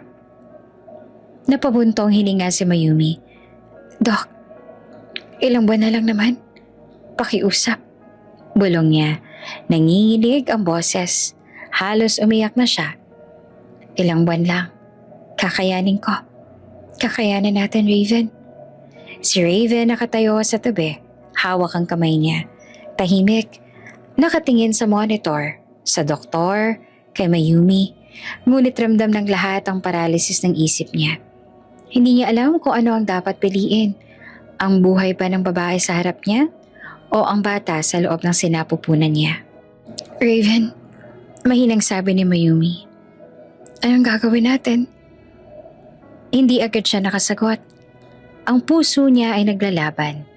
Takot, pagmamahal, at responsibilidad. Bumabalot sa sulok ng kanyang isipan. Lumapit si Mayumi sa tabi ng kama. Nilapitan ng ina ni Raven, si Senyora Lucia. Tahimik na nakaupo sa silya, hawak ang kamay niya. Ma, gusto kong sabihin, simula ni Mayumi. Umiiling at nanginginig, wala sa umpisa. Deal lang naman talaga to. Pera kapalit ng pagbubuntis. Hindi po ito pagmamahal sa akin. Hindi po talaga.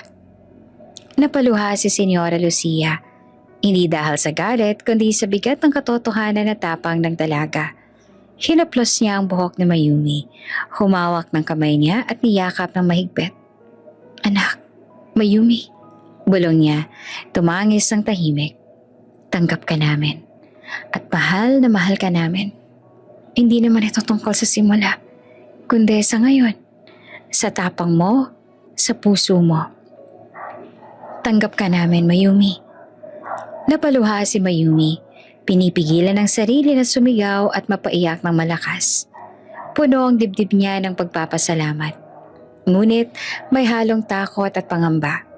Tumayo si Mayumi, bahagyang nanginginig, at humarap kay Raven. Raven, mahinang boses at nanginginig ang mga labi. Kailangan mong pumili. Alin bang pinakamahalaga? Ang bata o ako? Napatingin si Raven sa kanya, nakaramdam ng kirot at bigat na hindi niya inaasahan. Ramdam niya ang lahat, ang tapang, ang pagmamahal, at ang kabigatan ng desisyon. Hindi niya alam kung paanong susuklian ang damdamin ni Mayumi. Mayumi, bulong niya, huminga ng malalim. Hindi ko alam. Hindi ko kayang. Piliin ninyo ang bata. Putol ni Mayumi. Halos umiiyak. Hawak pa rin ang tiyan niya. Kahit na akong mawala. Basta, ligtas ang bata. Huwag po kayong mag-alala para sa akin. Tumigil ang mundo para kay Raven. Halos mabagsak ang tuhod niya sa bigat ng sinabi. Ang babaeng dati tanging kasunduan lang sa kanya, ngayon nagbigay ng pinakamalalim na sakripisyo. Ang sariling buhay, kapalit ng bata. Hindi ko pwedeng hayaang mangyari yan. Sagot ni Raven na may puwersa sa boses. Nanginginig ang tono. Halatang napapangalawa ang damdamin sa desisyon. Huwag mong pilitin ang sarili mo. Sagot ni Mayumi at hawak ang mukha niya. Alam kong ako ang nasa panganib. At ang bata, ang mas mahalaga. Tumango si Senyora Lucia, hawak ang kamay ng dalawa. Raven, Mayumi, tama siya. Ang batang kailangan nating unahin. Sa lahat ng ito, kailangan nating maging matapang para sa apo natin. Si Raven naman ay tumayo. Dahan-dahan, hawak ang kamay ni Mayumi. Tiningnan siya ng malapitan, halos halikan na sa noo. Ngunit pinigilan niya ang sarili. Mayumi, bulong niya na malapit sa tenga. Hindi ko alam kung paano ko sasabihin pero hindi kita iiwan kahit na anong mangyari. Andito lang ako sa tabi mo. Napaluha si Mayumi, ngunit hindi ito luha ng takot. Luha ito ng pasasalamat at pagmamahal. Sa sandaling iyon, ramdam niya ang init ni Raven, hindi dahil sa init ng katawan, kundi dahil sa pangakong hindi siya pababayaan. Salamat. Mahina niyang boses, nanginginig. Salamat sa lahat. Sa pag-unawa, sa pagmamahal. Tumayo si Raven, hawak pa rin ang kamay niya at tumingin sa monitor. Tingnan natin ang bata, sabi niya na halatang determinado. Hindi mo kailangang mag-alala. Ako nang bahala. Si Mayumi ay huminga ng malalim. Nanlumo ngunit puno ng tapang. Kahit natatakot siya, alam niyang hindi siya nag-iisa. Sa tabi niya ay si Raven at sa puso niya ay ramdam ang pagmamahal na unti-unting lumalalim. Hindi na iyon dahil sa kasunduan. Ngunit sa kabila ng tapang na iyon, may mga doktor at nurses na mabilis na nag-aayos. Nagpapakita ng urgency. Ang laban para sa buhay ng bata at ni Mayumi ay magsisimula na. At sa huling sandali, bago sila dinala sa operating room, napatingin si Mayumi kay Raven. Piliin mo ang anak natin. Bumulong siya, nanginginig at hawak ang tiyan. Kahit ako ang mawala. Tumayo si Raven, hawak ang kamay niya ng mahigpit at walang imik. Ramdam niya sa sarili ang bigat ng desisyon. Ngunit ramdam din niya ang pangako. Sa kabila ng lahat, hindi niya hahayaan ang pinakamahalagang bagay sa mundo nilang dalawa, ang bata na mawala.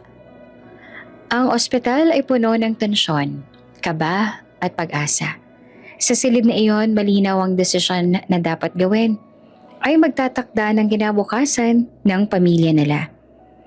Isang pamilya na nagsimula sa kasunduan, ngunit unti-unti lumalalim sa pagmamahal, sakripisyo at tunay na tapang. Tahimik at malamig ang ICU. Ang puting ilaw ay tumatama sa bawat sulok, nagpapatingkad sa mga tubo, monitor at mga makina na tumutulong kay Mayumi sa bawat hininga. Nakahiga siya sa kama, hindi makagalaw. Bawat galaw ay kontrolado ng mga doktor at nurses. Si Raven naman ay nakatayo sa tabi niya. Hawak ang kanyang kamay, ngunit hindi siya nakapigil ng sarili. Hindi lang sa takot kundi sa bigat ng damdamin na matagal niyang itinago. Ang matigas na fasad na dati nagpapakita ng CEO na kontrolado ang lahat, ngayon ay naglaho. Tumulo ang luha niya sa pisngi. Bumagsak ang katawan niya sa sahig at para bang lahat ng lakas ay naubos sa bigat ng pangyayaring ito. Sapat ba? Sapat bang kalahating milyon para sa buhay mo? Sigaw niya sa hangin. Hawak pa rin ang kamay ni Mayumi sa kama. Nanginginig. Parang hindi niya kayang tanggapin na maaaring mawala ang babae sa harap niya. Napalingon naman si Senyora Lucia. Hawak ang kabilang kamay ni Mayumi. Tahimik ring umiiyak. Raven anak, huminga ka. Bulong niya pero ramdam ang bigat ng bawat salita. Si Raven ay lumuhod, nakayuko sa sahig. At sa wakas, pinakawala ng matagal niyang tinatago. Mahal kita, Mayumi. Sigaw niya na malakas at puno ng emosyon. Hindi lang dahil sa bata, kundi dahil sa'yo. Hindi kita iiwan at hindi ko kayang mawala ka. Napatingin si Mayumi, nakapikit sa ilalim ng mga machines at bahagyang napangiti sa pamilyar na tono ni Raven. Kahit hindi niya magawang magsalita, ramdam niya ang init at tibay ng pangako niya. Tahimik ang paligid. Ang mga doktor ay abala. Sinusubaybayan ang bawat parameter sa monitor. Ang bawat beep ng makina ay parang pulso ng tensyon sa bawat kwarto. Si Raven ay nakaupo sa tabi ng kama. Nakayuko, hawak ang kamay ni Mayumi at hindi makapaniwala sa bigat ng kanyang nararamdaman. Pasensya ka na, Mayumi. Bulong niya sa sarili habang pinipisil ang kamay niya. Hindi kita naprotektahan nung umpisa, pero ngayon hindi na kita pababayaan. Ikaw at ang bata, kaya ang pinakamahalaga sa mundo ko. Si Senyora Lucia ay naupo rin, nanginginig ang balikat at tahimik na humahaplos sa likod ni Raven. Anak, kailangan nating manalangin. Para sa bata, para kay Mayumi, para sa lahat. Ang kwarto ay puno ng tahimik na pagdarasal. Ang mga luha, hininga, at pangamba ay naghalo sa malamig na hangin. Si Gavin ay nakatayo sa gilid. Ang mga kamay ng ina ni Mayumi nagmamasid sa bawat reaksyon. Ngunit alam na sa oras na ito, tanging presensya lang niya ang kailangan. Oras ang lumipas at bawat beep ng monitor naging mabigat na tunog. Si Raven ay hindi makaalis. Nakatingin lang sa mukha ni Mayumi. Sa bawat paghinga, bawat maliit na galaw, hindi siya makagalaw, hindi siya makakilos. Ngunit ramdam niya ang bawat segundo, bawat tibok ng puso niya. Biglang huminto ang lahat sa ICU. Ang tunog ng monitor ay nagbago. Isang kakaibang ritmo. Narinig ni Raven ang isang mahinang iyak. Mula sa loob ng incubator o mula sa loob ng tiyan ni Mayumi. Hindi niya alam sa una, ngunit ramdam niya ang lakas ng tunog na yon. Dok, anong? Tanong niya na nanginginig at tumayo ng mabilis. Ngumiti naman ang doktor kahit abala sa makina. Raven, Mayumi, narinig mo ba yon? Iyak yon ng sanggol. Ligtas siya. Nakalabas na. Tumigil ang lahat sa paligid ni Raven. Ang puso niya ay tumibok ng sobrang bilis. Parang nais niyang iwanan ng sarili niyang katawan at hawakan agad ang bata. Si Mayumi ay napapikit, nanginginig. At parang hindi makapaniwala sa tunog ng kanyang anak. Nakangiti siya ng mahina, luha sa mata. Raven, anak natin, buhay na buhay siya. Humiga si Raven sa tabi niya, tinawakan ang mukha ni Mayumi. At para bang hindi niya kayang bumitaw. Salamat, Mayumi. Salamat sa tapang mo. Mahal kita. Mahal ko kayo. Pareho. Hindi ko kayo iiwan. Kailanman. Si Senyora Lucia ay tahimik. Hawak ang kamay ni Mayumi. Umiiyak ng tahimik. Ramdam ang kaluwagan, pagmamahal at pasasalamat sa Diyos. Si Gavin naman ay nakatingin. Alam ang bigat ng mga sandaling yon. Hindi niya kailangang magsalita. Ang bawat titig, bawat yakap, bawat paghinga ng mga kasama sa ICU ay nagsalita ng higit sa lahat. At habang si Raven ay patuloy na nakayuko sa tabi ni Mayumi, hawak ang kanyang kamay at nakikinig sa bawat iyak ng sanggol, ramdam niya ang lahat. Ang takot, ang kabigatan at ang pagmamahal. Ngunit sa kabila ng lahat, isang bagay ang malinaw sa kanya. Hindi na lang bata ang kanyang iniingatan ngayon. Mahal niya si Mayumi ng buo sa kabila ng lahat at handa siyang gawin ang lahat para sa kanila. Sa unang pagkakataon sa loob ng malamig na ICU, habang naririnig ang iyak ng bagong buhay, si Raven ay natutong umiyak ng malakas. Hindi dahil sa kahinaan, kundi dahil sa isang damdaming mas malakas kesa sa lahat. Pagmamahal, sakripisyo, at pag-asa. Tahimik ang ICU pero puno ng tensyon at pag-asa. Tumutok ang lahat sa monitor. Ang bawat beep ay parang musika ng buhay. Congratulations! Pareho silang ligtas. Ang ina at ang sanggol ay stable na. Tumigil si Raven sa pagkakakiling. Halos hindi siya makapaniwala. Halos bumagsak ang tuhod niya. Sa sobrang gulat at ginhawa. Tumayo siya ng mabilis at halos yakapin ng doktor. Salamat po, Dok. Salamat talaga. Sigaw niya na halos hindi makontrol ang emosyon. Si Mayumi na nananatiling nakapikit sa kama, napangiti ng bahagya. Sa tunog ng boses ni Raven, marahan siyang bumangon. Medyo nanginginig pa rin at humarap sa kanya. Raven? Bumulong siya na mahina na halos walang lakas, ngunit ramdam ang init sa boses niya. Tumayo si Raven sa tabi niya. Hawak ang kamay niya ng mahigpit at tumingin sa mga mata niya. Mayumi, hindi na tayo mag-aaksaya ng oras. Sabi niya na halos pabulong, ngunit puno ng determinasyon. Magpakasal na tayo. Ngayon din. Napangiti si Mayumi, bahagyang nahihiya, ngunit puno ng kaligayahan. Oo, Raven. Hindi na niya hinintay pa ang iba. Dumako siya sa kanya. Humalik ng marahan pero puno ng damdamin. Ang halik na dati puno ng takot at tensyon, ngayon ay puno na ng pag-ibig at katiyakan. Ilang oras ang lumipas, si Noah ay nakapwesto na sa incubator. Nangingiti ng dahan-dahan sa bawat yakap at paghaplos ng ina. Ramdam ni Mayumi ang init ng pagmamahal, habang si Raven ay patuloy na nakatingin sa kanila. Hindi makapaniwala sa pangyayaring ito. Anak natin, Noah. Bulong niya at dahan-dahang hinaplos ang buhok ng sanggol sa incubator. Si Daddy nang kasama mo. Si Senyora Lucia naman ay nakatayo sa tabi, hawak ang kamay ni Mayumi. Umiiyak ngunit puno ng tuwa. Anak, ang apo ko buhay siya't malusog. Hindi mo alam kung gaano ako kasaya. Si Gavin ay nakangiti rin, bahagyang natutulala sa tuwa. Alam niyang ang pamilya ay unti-unting bumabalik sa normal at ang sugat ng nakaraan ay unti-unting gumagaling. Lumipas ang ilang linggo at si Mayumi ay nakauwi na sa kanilang bahay. Ang maliit na Noah ay nasa kanyang bisig, tahimik, habang si Raven ay patuloy na nanonood sa tabi. Raven, nakikita mo ba? Tanong ni Mayumi at nakangiti habang tinitingnan ng sanggol. Tingnan mo ang anak natin. Hindi ka na kita iiwan. Sagot ni Raven, hawak ang balikat niya. Pareho natin siyang nabuhay. Pareho nating napaglabanan. Si Mayumi ay napangiti ng bahagya. Ang puso niya ay kumakaba. Ramdam ang init sa bawat titig ni Raven. Lahat ng sakit, takot at luha ay napalitan ng ligaya. Isang taon nang lumipas, si Noah ay naging malusog, masaya at napaka-curious sa paligid. Si Mayumi naman nakangiti sa sala. May hawak na maliit na kahon at nilapitan si Raven.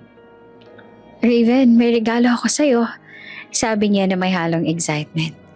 Tumigil si Raven sa ginagawa niya, nakatingin sa kanya, at bahagyang napangiti. Talaga? Ano namang regalo mo? Binuksan ni Mayumi ang maliit na kahon at inilabas ang isang napakaganda at kumikislap na bagay. Isang eleganteng relo. Ngunit sa halip ng umiti, biglang nagalit si Raven. Tumayo siya ng mabilis, napuno ng tensyon at galit. Anong ibig sabihin nito, Mayumi? Sigaw niya na halatang hindi makontrol ang sarili. Raven, bakit ka galit? Regalo lang po ito. Relo lang? Ulit niya na halos sumigaw. Alam mo ba kung anong ipapahiwatag nito sa akin? Parang sinasabi mo na kailangan ko ng time para sa sarili ko. Parang hindi naman ako sapat para sa inyo. Napaluha si Mayumi. Hindi ganoon. Gusto ko lang namang pasayahin ka. Huminga ng malalim si Raven. Ramdam ang halong galit at pagmamahal. Napatingin siya kay Noah sa sanggol na natutulog sa crib at si Mayumi hawak ang regalo sa kamay. Mayumi, baka ang regalo mo. Masyado ako na-overwhelm. Bulong niya ay naglaban-laban ang damdamin. Pero salamat. Salamat talaga. Mahal ko kayo. Pareho. Napangiti si Mayumi ng bahagya. Ramdam ang init sa puso kahit na may halong kaba sa tensyon. Si Raven ay bumalik sa kanya dahan-dahan at hinawakan ang mukha niya. Hindi mo kailangang mag-alala. Mahal na mahal kita, Mayumi. At mahal na mahal ko rin si Noah. Sabi niya ng dahan-dahan habang pinisil ang kamay niya. Napangiti si Mayumi ng tuluyan. Naglabas ng isang mahinang halik sa labi si Raven. Ang tensyon ay unti-unting napalitan ng ligaya, pagmamahal at pag-asa. Isang taon ng bagong buhay, bagong pamilya at bagong simula. Ngunit sa loob ng isip ni Raven, naramdaman niya may kasunod pang sorpresa. Si Mayumi sa kanyang simpleng regalo ay nakapaghanda ng bagong twist sa kanilang buhay at siya'y handa ng harapin ito. Kahit galit at emosyon ay nakalapit sa dulo ng bawat tibok ng puso niya. Tahimik ang sala, may maliit na ilaw mula sa chandelier na kumikislap sa bawat sulok. Si Mayumi ay nakatayo sa tabi ng mesa, maingat na inilalagay ang regalo niya. Isang maliit na glass figurine na ginawa niya para kay Raven. Isang simbolo ng pasasalamat at pagmamahal. Raven, ito, para sa'yo. Bulong niya na may halong kaba at excitement. Ngunit sa halip ng ngiti o pasasalamat, biglang tinapik ni Raven ang mesa. Ang figurine ay nabasag sa sahig. Mayumi, napagod na ako sa dami ng ginagawa mo para sa akin tapos ganito pa? Sigaw niya at halatang galit at inis. Napahinto si Mayumi. Raven, ginagawa ko lang naman to para sa'yo at para sa bata. Para sa atin. Ngunit tumigil si Raven sa kanyang galit at tahimik na umupo sa sofa. Ang dating mainit na tensyon ay nagbunga ng cold silence. Hindi nagsalita ang dalawa sa ilang minuto. Naglalakad sa paligid ng sala ang tensyon, parang dingding na pader sa pagitan nila. Pagkatapos ng ilang oras, bumalik si Raven sa sala. Napansin niya ang lungkot at luha sa mata ni Mayumi. Unti-unti, bumaba ang galit niya. Lumapit, hinawakan ang mukha niya at parahang nilinis ang luha sa pisngi. Mayumi, pasensya ka na. Hindi ako dapat ganito. Mapapatawad mo ba ako? Oo, pero nagulat lang talaga ako sa inasal mo. Dahan-dahan nilapat ni Raven ang labi niya kay Mayumi. Umalik siya ng mahinahon, puno ng damdamin. Ang pag-ibig na hindi nabibili, hindi nasusukat sa material na bagay kundi sa puso at sakripisyo. Ilang linggo pa ang lumipas, habang naglilinis si Mayumi sa opisina ni Raven, aksidente niya natagpuan ang isang folder sa vault. Biglang bumigat ang kanyang dibdib. Nagulat siya sa nakita. Hindi niya alam kung paanong i-handle ang impormasyon. Si Raven ay nakatayo sa doorway na makita siya. Agad na naging alerto at suspect. Mayumi, anong ginagawa mo dyan? Mahigpit niyang tanong. Nagmamalasakit lang ako. Hindi ko alam. Sagot ni Mayumi na nanginginig. Ngunit bago pa siya makapaliwanag, isang malaking twist ang dumating. Malaking halaga ang pera nang nawala sa vault. Si Raven sobrang stress at takot. Agad na pinagsabihan si Mayumi. Mayumi? Saan ka galing? Bakit nawawala ang pera? Sino may gawa nito? Sigaw niya na halos malapit na sa pagsabog. Hindi ko alam. Hindi ko ninakaw yun. Hindi. Ngunit sa galit at tensyon ni Raven, hindi siya pinakinggan. Pinilit na ang sariling emosyon kaysa maniwala kay Mayumi. Kaya sa sakit ng puso, iniwan ni Mayumi ang mansyon. Nagpaalam sa bata. Humalik sa noon ni Noah bago lumabas ang pinto. Ilang araw ang lumipas, nakita ni Raven ang ebidensya. Ang magnanakaw pala ay ang kasambahay na matagal na sa bahay at hindi naman si Mayumi. Ang panghihinala niya ay mali at napuno siya ng pagsisisi. Mayumi. Mayumi, patawad. Patawad sa lahat. Bulong niya habang mabilis ang bawat hakbang. Hindi na niya pinigilan ang sarili. Lumipad ito patungong isla. Hinanap ang babae na labis niyang nasaktan. Dumating siya at halos lumuluha. Ngunit sa tulong ni Gavin natagpuan niya si Mayumi. Ngunit may isang sorpresa. Buntis ulit si Mayumi. Mayumi? Buntis ka ulit? Sigaw niya na halos hindi makapaniwala. Tumango si Mayumi. Oo, Raven. Para sa'yo. At para sa ating pamilya. Humalik siya ng marahan kay Raven. Hinawakan naman ni Raven ang tiyan ni Mayumi. Hindi kita iiwan, pangako. Panghabang buhay. 2 taon pang lumipas. Naganap ang kasal nila sa probinsya. Simple ngunit puno ng damdamin. Kasama na nila si Noah.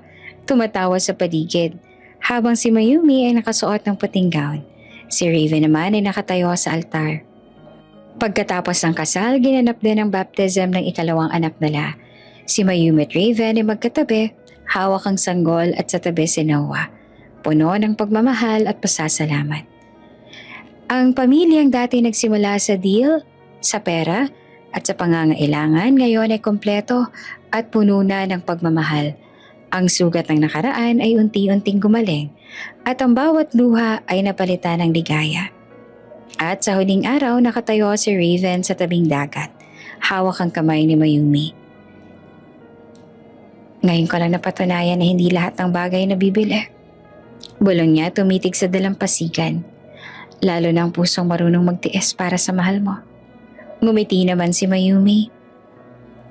Nahulog ang ulo niya sa balikat ni Raven. Ramdam niya ang tibay ng pangako at pagmamahal.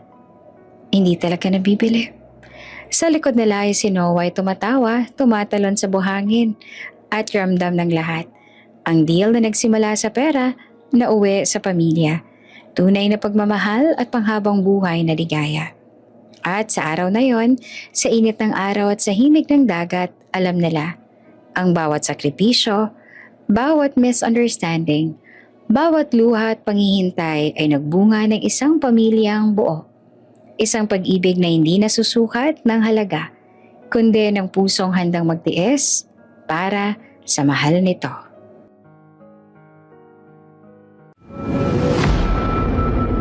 Bago ka pa lang sa channel na ito, Ate Jane TV, huwag kalimutang pindutin ang notification bell and subscribe button.